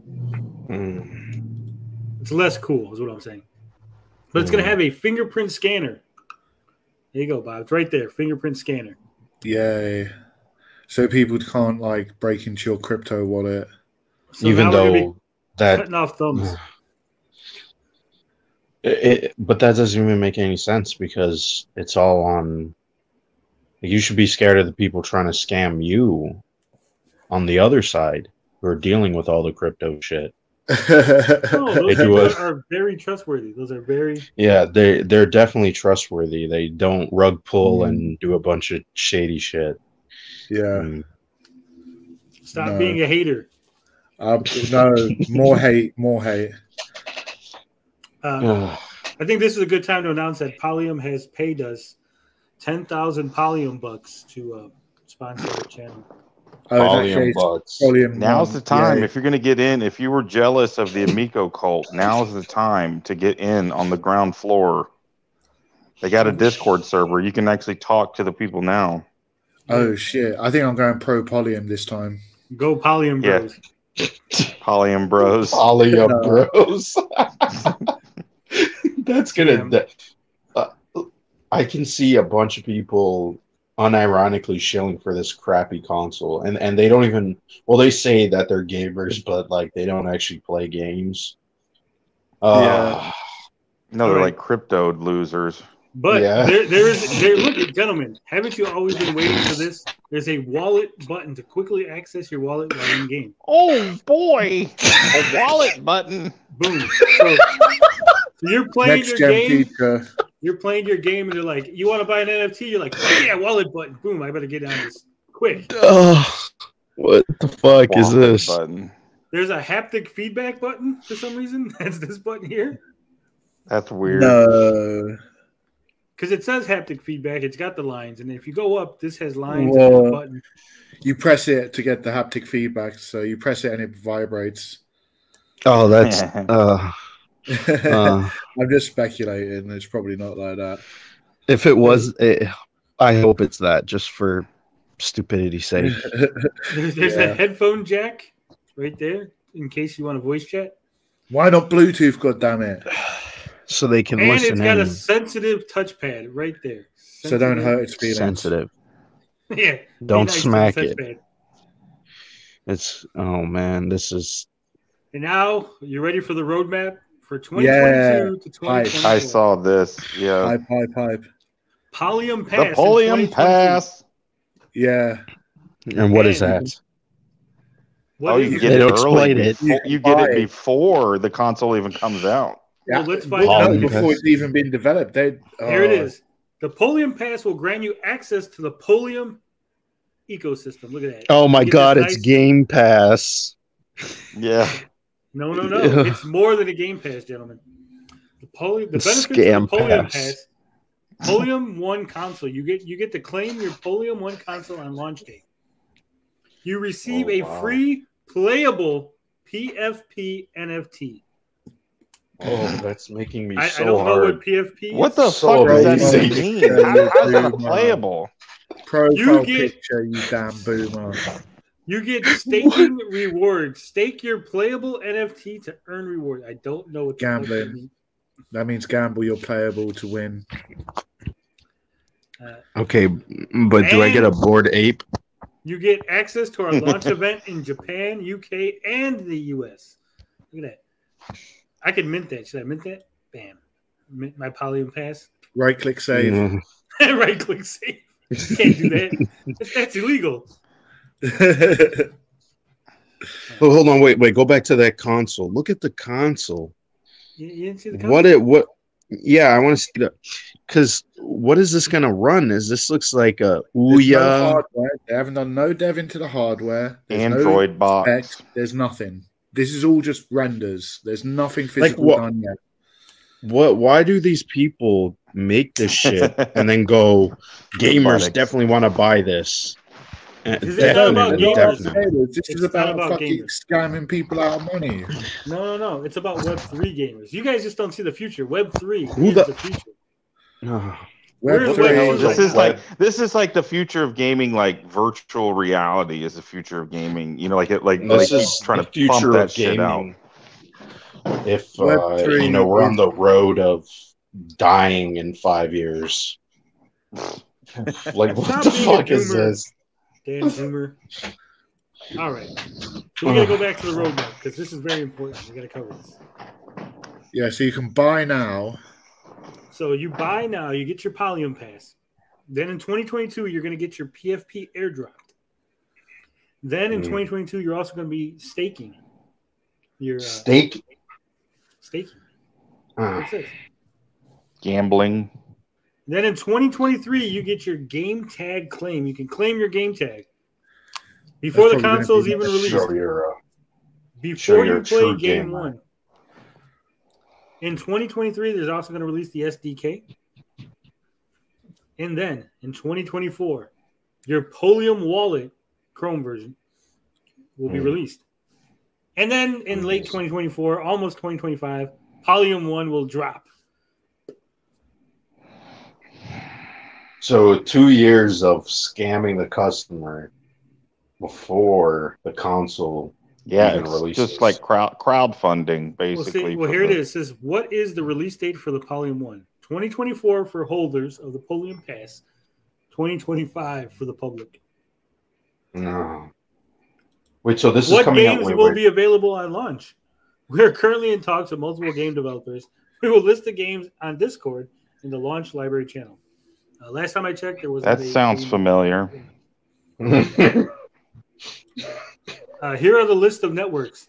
Instead of putting it up there, they put it down here. Ethereum, Solana, Polygon, BNB, Immutable X, Harmony, EOS, and Wax. Whatever that fuck that means. Unavailable countries. We are not able to ship the console to the following countries. 4 Russians. Belarus. Democratic People's Republic of Korea. Crimea / Sevastopol. For some reason, Egypt. Iran, Islamic Republic of Iraq, Morocco, Pakistan, Philippines, and Russia. Unfortunately, if you live in any of those countries, you won't get a Polium. Does the console have a warranty? Yes, we will provide warranty information in 2023. What? Will the console be safe to use? That's a red flag. When a user powers on or makes a transaction on the console, it will be required to use the fingerprint scanner. When you first set up your console, the software will perform safety checks to make sure the console is genuine and safe to use. Don't worry, guys. Should I worry about my finger being chopped off? I don't know about the rest worried of this. About your goddamn bank account getting drained. Well, yeah. Or your crypto wallet being drained. It's very easy for people to send malware to your wallet, and you open it, and it just empties your wallet. Oh Have you not heard that one, Brian? That's what's happening. I don't think I've heard that one. Yeah, it's fucked up. They send you an NFT, and usually what they do is they track the you know how it's all public, the logs of who does their transactions. Yeah. They track the people who are like making lots of transactions, so they know who to target. They just send a random NFT to them. They think it's one they bought. They open it, and it just sends everything in their wallet somewhere else. Oh my god! People have lost millions. People have lost millions with that scam. I'm sorry. It's fucked up, but it's so funny. It's so bad. It's so insecure. That is pretty funny. I was gonna say, I don't know if any of you ever use fingerprint scanners for work or for like getting into buildings or stuff. They're not great. I have a problem because they hardly ever work for me, right? Like you put my finger on it, it's like yes. Some people, that's how it is. Yes, I've heard that. Some people don't read those well. And I've also had it where I put in my index finger in the machine, like that's the one that it's captured. But I've been able to use my ring finger or my middle finger or my pinky, and it still recognizes it as the same. Either I have one fingerprint across all my fingers, or those things are shit. They don't work. Well, there's something too that's also a bit shaky about fingerprints. Is I think the police can ask you to open up your phone if you have a fingerprint scanner. Well, they can't do it if you have a PIN. I'm not sure if that applies to the U.S., but weird. Yeah. I don't know about that because you gotta have like warrants and shit here. Well, they don't need a warrant for it. Well, they would need a warrant for the passcode, I think. Right. Something like that. You would have to. I can't imagine that would be allowed here, but I don't know. It's possible.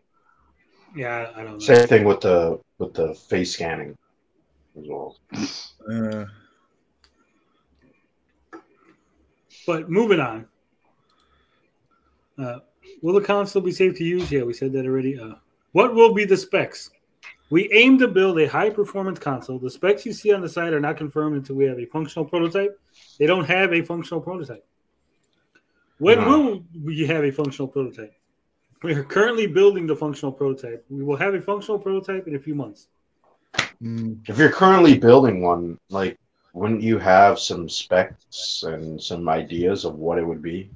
Yeah. It's going to be 4K ray tracing 120 frames per second blinded. Yeah. In that little box. Little box. Didn't they already like have to drop it from 8K to 4K? No, they said they're still doing 8K. Oh my god. All right. So that was the website, Polium1.com. Now, I am in the Discord for Polium, however the fuck you pronounce it, Polium. Me too. The Polium guy goes under the handle Yuroshi. Yuroshi? Yeah. So I DM'd him. I said, hey, independent games journalist here looking to do a story on Polium. Can you answer a few questions? I'm not going to show the DMs because I don't want to expose all the other DMs and stuff. So bear with me. But he says, hi, Tony. Thank you for getting in contact with me. That's great. I can answer the questions. So he's willing to answer questions. Sounds fucking fantastic, doesn't it, guys? Nothing shady going on, right? Sorry. All right. So I said, awesome. First off, everyone is curious as to who the principals in the company are and what the corporate structure is. After that, the gaming public is curious what experience you and your team have in the gaming industry. Those are the two questions I asked him. He says, hi, Tony. Great questions, and we know that it's very important to reassure the public in order to have a successful launch. I'm the founder of Polium, which tells me nothing because I don't know who the fuck your name is. It's 4 of us building functional prototype. Our team consists of a mechanical, electrical, software engineer, a blockchain expert to help with the wallet and multi-chain communication. Blockchain expert.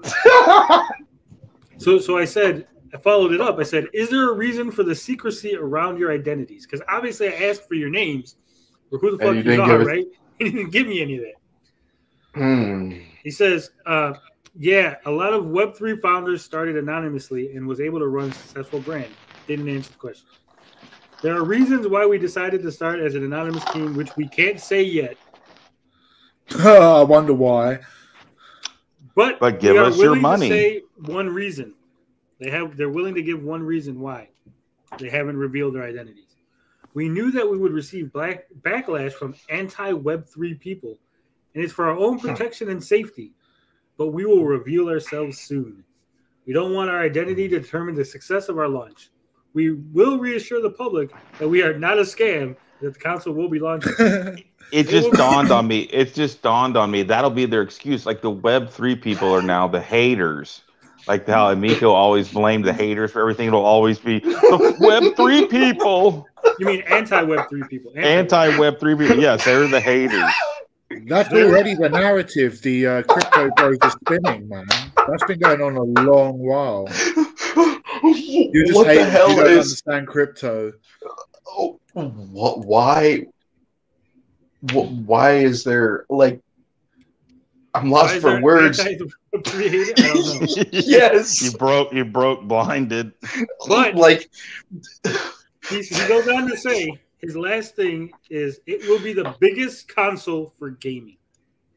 oh Biggest? yeah, bullshit. Now I followed that up. Market wonk. I said you also face backlash from a gaming community coming off its third scam console. He didn't reply to that. He did. He probably didn't even know. Yeah, they're gonna look into it consoles. Now. He thought he was the first. Yeah. This market's been tapped, buddy. Yeah. So again, if you go into the Polium Discord, you go into the search function, search by user from Hiroshi. I'm not going to give out his Discord ID, but you'll figure it out. You can go through all the things that he said, right? So here are some of the comments that he's made in the Discord. First off, his first comment is, "Thank you all for joining. We're building the prototype, and we'll share some photos on the behind-the-scenes channel soon. We are reaching out to as many people as possible. Our engagement and traffic are still low compared to the potential people we can reach in the Web3 space. But it's still early, and we are happy that people are joining, even if it's just one person a day. We are passionate about bridging the gap between Web3 and traditional gaming. Web3 will be massive in the next few years. We will be heard soon. We will keep you all updated." So that's his welcome message. They said they're going to focus strictly on blockchain Web3 games. It says your fingerprint will be encrypted and stored on a special hardware chip. We will provide a technical white paper.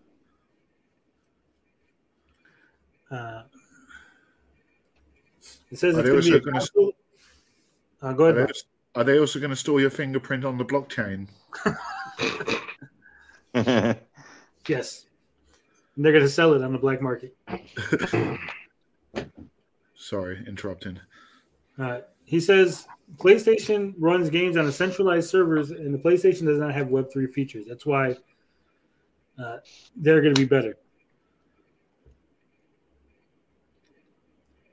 Wait. Say that again?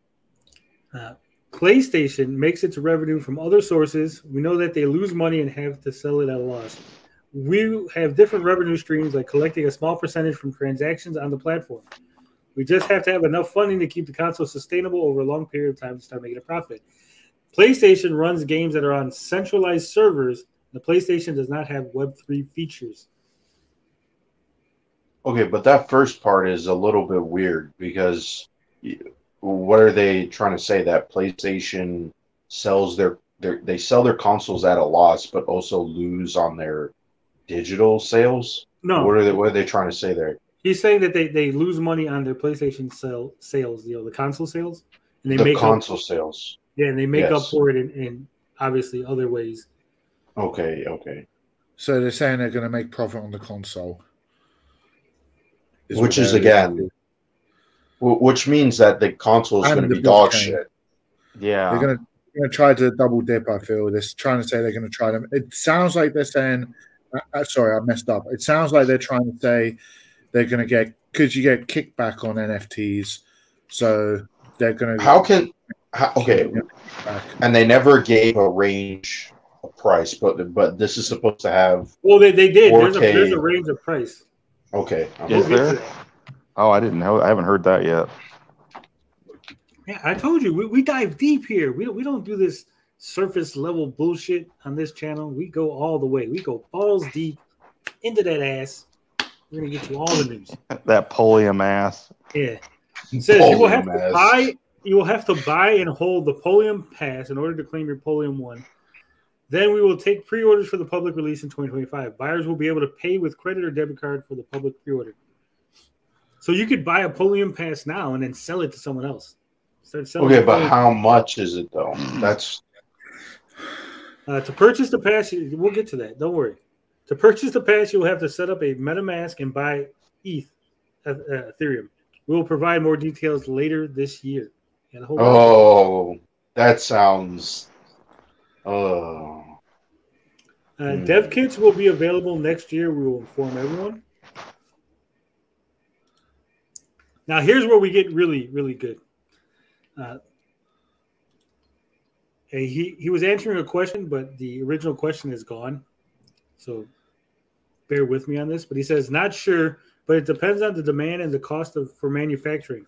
Nothing more than the PlayStation or Xbox. We will announce the price in a few months, or we will probably make the passes free to mint. It all depends on demand. We will keep you all informed. Pre-order for Polium Pass Q4 2022. Pre-order for the public sometimes in 2024. But that doesn't even make sense based on what they're saying. So they're going to make profit. It's going to be as powerful as the PS5 and Series X. They said as expensive. I don't know about as powerful, or did they say? Well, yeah, because they were saying that they want to go up to 8K, 4K ray tracing. True, right? Yeah. So, I mean, again, I'm going to assume that maybe there's some wiggle room, and these games don't look like Horizon Zero Dawn or some shit. They look like crappy mobile games, and that's why they can do 4K ray tracing, right? Cornhole. Yeah, like from the bits I've seen, with ray tracing. From the bits I've seen of some of these NFT games, they're like the Call and Flash games would be a compliment. Like, are you serious? Like, yeah, I mean, like, this is a pure fucking Web3 NFT crypto money scam. Money grab, dude, big time. To like, they don't even know how. Like, the whole game is just centered around transactions. It's not even like we designed this in a way where, you know, oh, you can use this item in every game or something like that, right? Like, it's just like, this is not reassuring anyone, right? Like, everybody's just gonna look at this and just go, "This is a fucking scam." Well, everyone outside of the thing is, that's everyone outside of the crypto scene. All the people in the crypto scene are probably having the opposite reaction to us. Yeah, they're like, "Ooh, finally, a unified console. We can put all our coin here. We can store it all here. We can use our built-in market already." And it's I think they know it's a scam too. They just don't want to. They don't want to call it a scam because it's a dirty word. They're like, they're already the cult. They're not gonna want to like. They're gonna only see it as like what it is, or like what it isn't, like what they think it is, like what it could be. Like, they're gonna be afraid to talk down on it because they're like in that scene. Yeah, and also too, like, it based on the email that Tony read, like, the guy clearly isn't some gamer. Let's keep it real. I mean, I know he didn't talk a lot, but it's just that email is just such a red flag where you're like, not an email, DM, sure, yes, DM, right? Where it's like, okay, if you want to reassure people in the gaming industry, you would think, hey, they would, you know, I mean, the Amico is a scam, but like, to give, I don't want to give it credit, but at least they were trying to make it seem like, gentlemen, we have to really, really focus, right? Because you're calling this a scam. Would a scam console steal renders of a video game console and then present it as their own? Yes. Yeah. Oh, in that case, maybe this is a scam. This is because I present to you scam. The Oasis.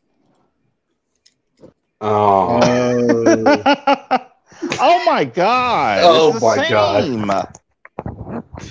Wow, they didn't even. What the fuck is going on?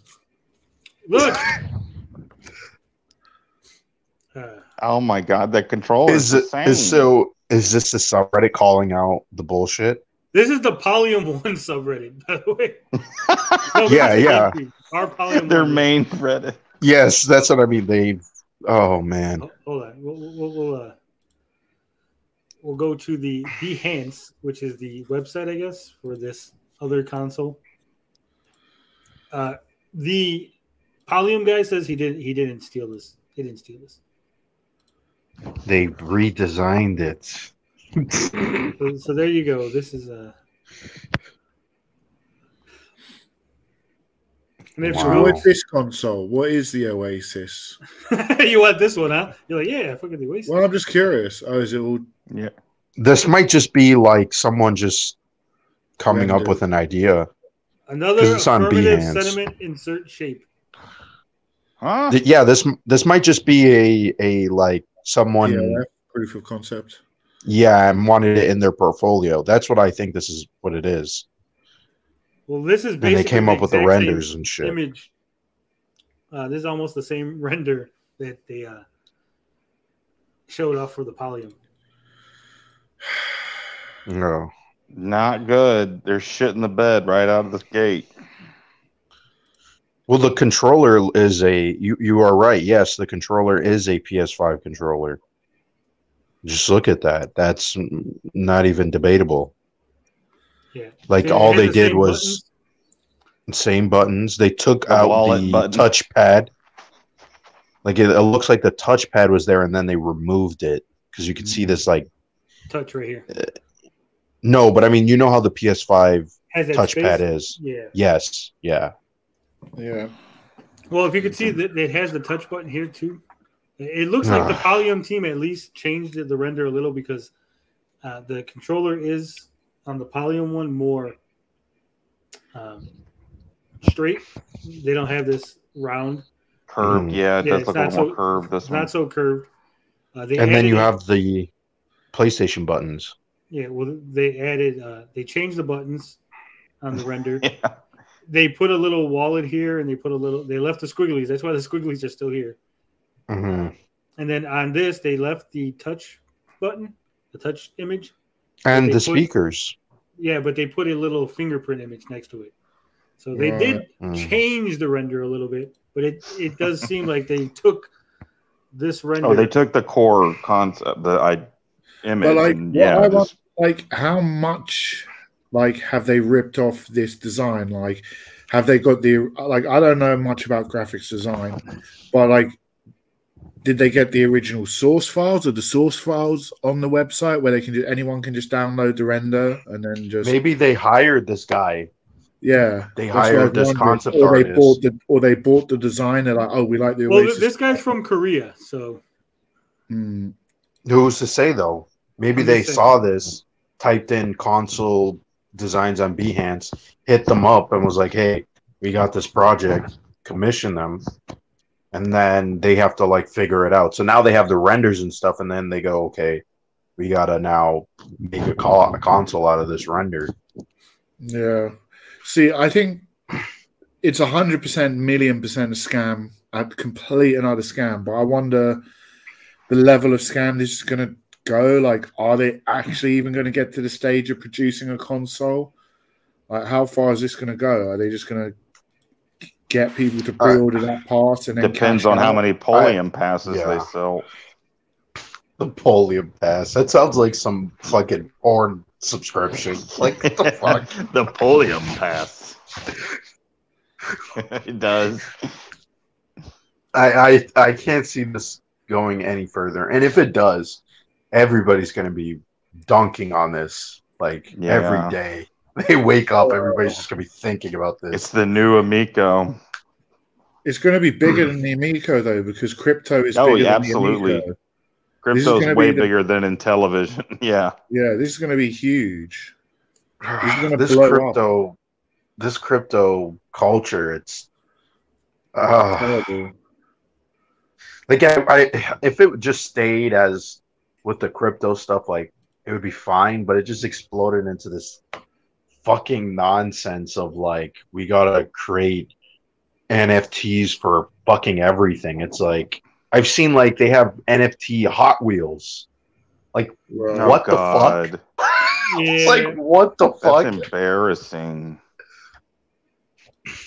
It's Yeah, cancerous. y'all link those videos in the chat or in the DM thing, whatever we do. I threw the line goes up by Dan Olsen. Okay.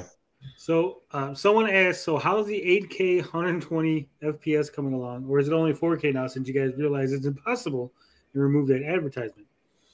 The Polium guy says, We figured out a way before we even announced the console, but we should have waited before we put the 8K advertisement. So he's still saying that they're going to get 8K. Yeah, AK Flappy Bird, I'm sure. Yeah. Well, I can see most of the games on it being 8K, but like fucking just being like a website you kind of interact with, not even like a game. Also, like a also spreadsheet too. kind of interaction. Yeah. Oh, but also the fact that these guys are anonymous as of right now, that That's yes, a lot, is though. shady. But I also feel like there is a potential that these guys may be people already have been caught, and that's why they're like, hey, we gotta like hide our identity, right? Because people are gonna catch on that, oh, we've already done something like this before. It's just a new iteration. Yes. They don't want to tell you their identity because it's Tommy, Nick, and Phil Adam. Yeah. So like, shit, they're onto us. So this is Yahoo Finance did a story. Dylan Butts did this story, right? Mm-hmm. Why am I bringing this up now in the middle of this whole thing? It's a very good question that you guys didn't ask, but I asked it for you. Well, the reason that I'm bringing this up is because on the Polium Discord, the Polium guy actually asked, do anyone know the writer who wrote this article? That's exactly how I said it, by the way. Do anyone know the writer who wrote this article? So apparently he's looking to reach out to Dylan Butts for some reason. He didn't say why. People were skeptical, thinking maybe he wanted to dox the guy, harass him or something. The writer of this article? Yep.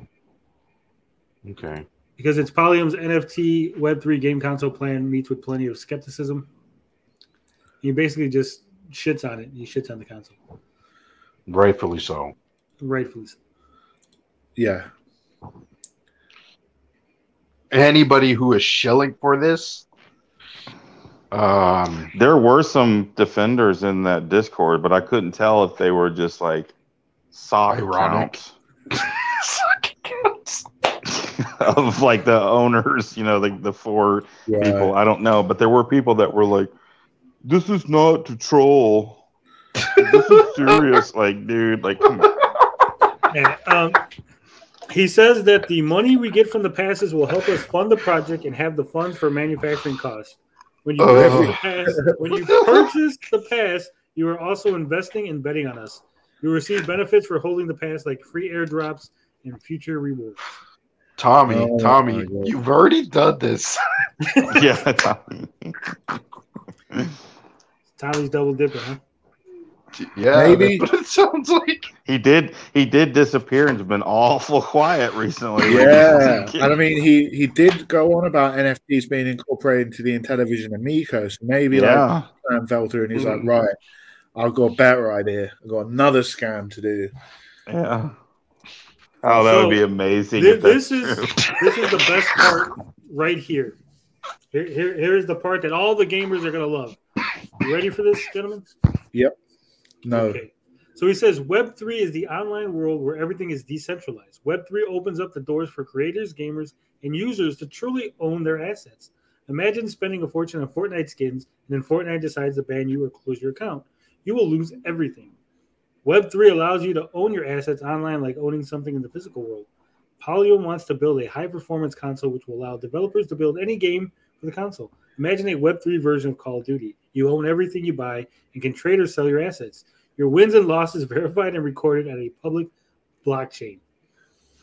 Gentlemen, you could say the gamer word and you don't have to worry about getting banned because you own everything on your Polium. Polium for gamers. Somebody said that. That's funny because somebody actually said that that's what they would say in the Discord before that, because I was at the Discord pretty early. Somebody claimed that that's what they were going to use, that like if you get banned you would be able to keep your shit, and then they are actually saying it. That's funny. As if that's a selling point. This whole current concept of Web 3.0 is absolute fucking nonsense. Yeah. Okay. Okay. What is Web 3.0. What is this? According Why? to Spin Doctors, Web 3.0 is the next evolution of web where you'll be able to buy and sell anything online. You'll be able to own your YouTube page. You'll be able to sell your YouTube page. You'll be able to buy your video, sell your video, buy this, buy that. But it's just completely flawed. It's like the evolution from Web 1.0 was static websites where there was very little interaction and you pretty much just looked at a website and read what was on it. Web 2.0 was the increase of user-generated content where you would upload videos or post an article and people could like reply back to you and you could have discussions and stuff. So like it's completely Web 3.0 in this context is just a complete abstraction. I don't know what the right word for it is. Complete fantasy. It's not in line with the functions of what will be the eventual Web 3.0. Okay, so weird. That's interesting. Beyond that, did you gentlemen know that the size of the console has no effect on its performance? What? That's what she said. Because somebody actually said, they said, I can't wait for the Polium, the size of a small Tupperware box, to wreck my PC with 3950X and an RTX 3090 in terms of performance. And then that guy's a moron. Polium, no, that was what somebody was saying sarcastically. Oh, okay, good. But the Polium guy said, do you believe dimensions affect performance? Oh, well, I mean, somehow, no, right? Like you could have like a PC the size of a room, not necessarily going to be better than a regular size PC. So I get that, but you cannot shrink down. Like at a certain point, you've hit maximum smallness, right? Like if you get smaller, you can't fit components into it, right? You can't have a mouse-sized computer because you can't get the shit to fit into the mouse. But I mean, but based on but that's such a stupid response because he's talking about the most cutting edge thing, which is obviously. I mean, I think we have 380s that are pretty small, like they've been in laptops and stuff, like graphics chips. I mean, like, they probably still need a fan, which means it's probably going to be at least a little bit bigger than what was shown there. Probably a little bit more spread out. Like you couldn't do it like a box like that. I just don't think that's possible. But their CPU will have enough cores and RAM to multitask and run games from different servers / networks.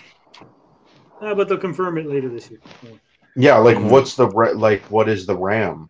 How many cores is in that? Like what? Like, they're just saying all this shit, but it's like it could be possible, but you would have to tell us what the specs are for us to be like, okay, this is physically possible. You know what I mean? Yeah. Like, so it's also like backwards. Like technically, the dimensions don't affect the power, but like generally speaking, like they design the hardware, then design the box which is going to go in it. So it kind of does. But this is just a render, so don't worry about it. All right. Yeah. Someone asked, "Is this your first venture, or do you have other products you've created?" Yeah. Polium guy said, "Not our first, but this is the first time we are building a console." Not our first. He says. Someone asked, "Well, can you link them?" Right now, obviously, we want to know whatever the shit you did. Right? He said, "If we link them, we will be revealing ourselves. Exposed. We'll link them soon." I think my theory might be true that there's someone they did another scam. Who knows? It's possible. Okay, so this is the best. Again, it says centralization bad until you ask for a refund on your NFT pass. Not guaranteed refunds. Bank can close your account at any time. That's centralization.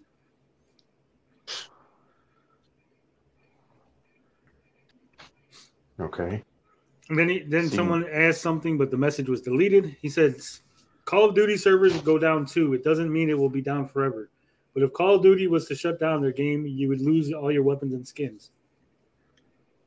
So if any of the games on these decentralized platforms go away, your NFTs will now become worthless. Mm. And this is what I tried to tell to Gen X Gamer. We were kind of discussing a little bit, and I was mentioning it other places. Like, yeah, sure, if Nintendo did NFTs, right? So, like, NFT for Smash, right? The next Smash game.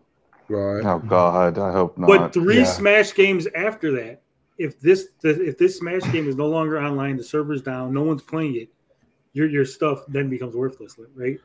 It might have a value for a little bit, and then rug pull, it's worthless now.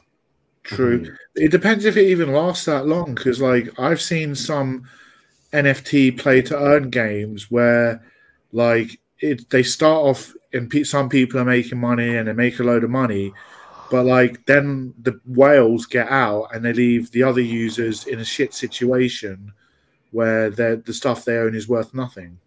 Mm-hmm. So it's kind of already happening. Yeah, I don't think if you're able to buy NFT hats, for example, for Smash, right? Why would I buy Bob's hat instead of just buying it for Nintendo? Bob's hat's not going to be cheaper than a Nintendo hat, right? Because Nintendo could just mint another hat. Right? Here you go, Tony. You now have hat 10,007. Why do I want to buy Bob's hat 903? Because he's got his hat's only 903. I don't give a fuck. It's just a hat. No one's going to know, right? Well, I think that might that's be the important problem. to somebody, though. But that's Yeah, the problem some with people do NFT care. in general. I think is like, what is the point of owning something digitally when there's like an abundance of it? Or on the flip side, maybe Bob hat is awesome. It's true. True. but it just doesn't make sense. Well, the I thing don't is, get like, it. the thing is also like with NFTs, you're not actually like buying the art. You don't own the art. You're buying like a web link. You're buying like a bunch of random numbers and letters, But why? which direct to the picture. But that's the thing I don't understand. Why would you want that? Like, what value does that bring? Like, when you buy, it seems like the whole concept of NFTs makes no sense to me. Here's how I could answer it. That's because you're intelligent, blind. This is the best way I can answer it, okay? Imagine if Bob had the Mona Lisa, right? The actual, real Mona Lisa. And all of us I know where you're going. And all of us just owned copies of the Mona Lisa, right? That's basically what it is. Like the number one NFT hat is the Mona Lisa. Well, yes, it's like it's okay. It's like, but it still doesn't make any sense because this is digital, so no one really is owning a physical thing, right? It's like okay, it's like property. Like a property would go up in price, but that has value to it. But a digital thing is always going to stay the same, and it's not going to add any. It's not always going to stay the same because just like Bitcoin and everything goes up and down as people want. Like I mean, in terms of like what it's going to bring, the product itself, what you're actually paying for, not the value of it. Right, but what you're paying for is the receipt that says that you have number 3 or number 6 or number 7. It's like, what are people willing to pay for? What are people I just willing to that's own? literally the scam of crypto and NFT. You're literally buying nothing. It is a scam. It's 100%. 100%. It's a scam. It's fake. It's. You're buying into nothing and then trying to say it has value. Yeah, like I've seen this case where it's like someone would buy something for $2 million. They try to sell it for $2 million. And now it's worthless. So it's like you really wasted the first purchase. It was never worth that amount. Right. That's what it has no value for anyone else. That's why NFTs and crypto is a multitude of scams, but the one which I think it's most like is the bigger fool scam because you just go find a bigger fool to buy it off you for more money. And also a lot of these NFTs, what they do to raise up the value is because all the transactions are in the public. A few people get together and like trade the NFT between each other. Yes, I've heard this one. Show that the value has more, and then they sell it to someone. Artificially raise the price. Yeah. And the thing is about these the guys that are so deep into this, they just don't understand that like it could be a good idea, but like you have to sell it to us that makes sense. Like, why would I want to buy an NFT besides the value? Because then it's like at that point, just like you're just trading stocks, right? Yeah. But even That's stocks like- has it's a like- little it's bit like- more value to it. It's like owning I something, don't know. anything. Like if you own a collectible or something that's worth money, like you can actually hold it and see it. Like, do we get to a point in society where you don't have to, like we were talking earlier about, like buying a pack of Pokemon cards, having it in your hand versus like a digital pack? You know, like can people get to a point and accept that they just have some shit that they can only view like on a screen? Like you can't actually hold it in your hand. Like I don't know, I just could never. It's hard for me to grasp that. I think it's worse than that. Yeah, it is worse. But like, all right, I hate to cut this conversation short, but we're running into 3 hours and 40 minutes on the main show. Oh yeah, we got to switch over. All right, go ahead. We can keep talking about this in the after party. yeah, We get to the end of this because I believe, if I'm going through this, he says it's going to be about $500 for the console. $500. That's fucked. well, it's going to be 4K 120 hertz ray traced. And But crypto but he and okay, 3.0. but he just Yeah, he says but 3 he to literally 500 depending on the specs is what he says.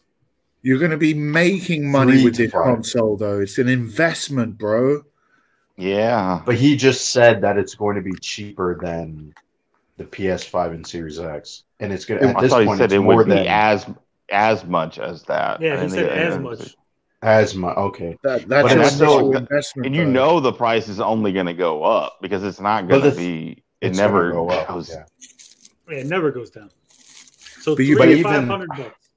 The Polium. But even then, the Series S.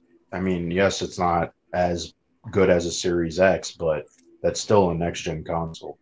Yeah, I own that. $300. But can you earn money on a Xbox Series S? Can you earn Nope. NFTs? No, I don't Not want yet. So either way, there it is.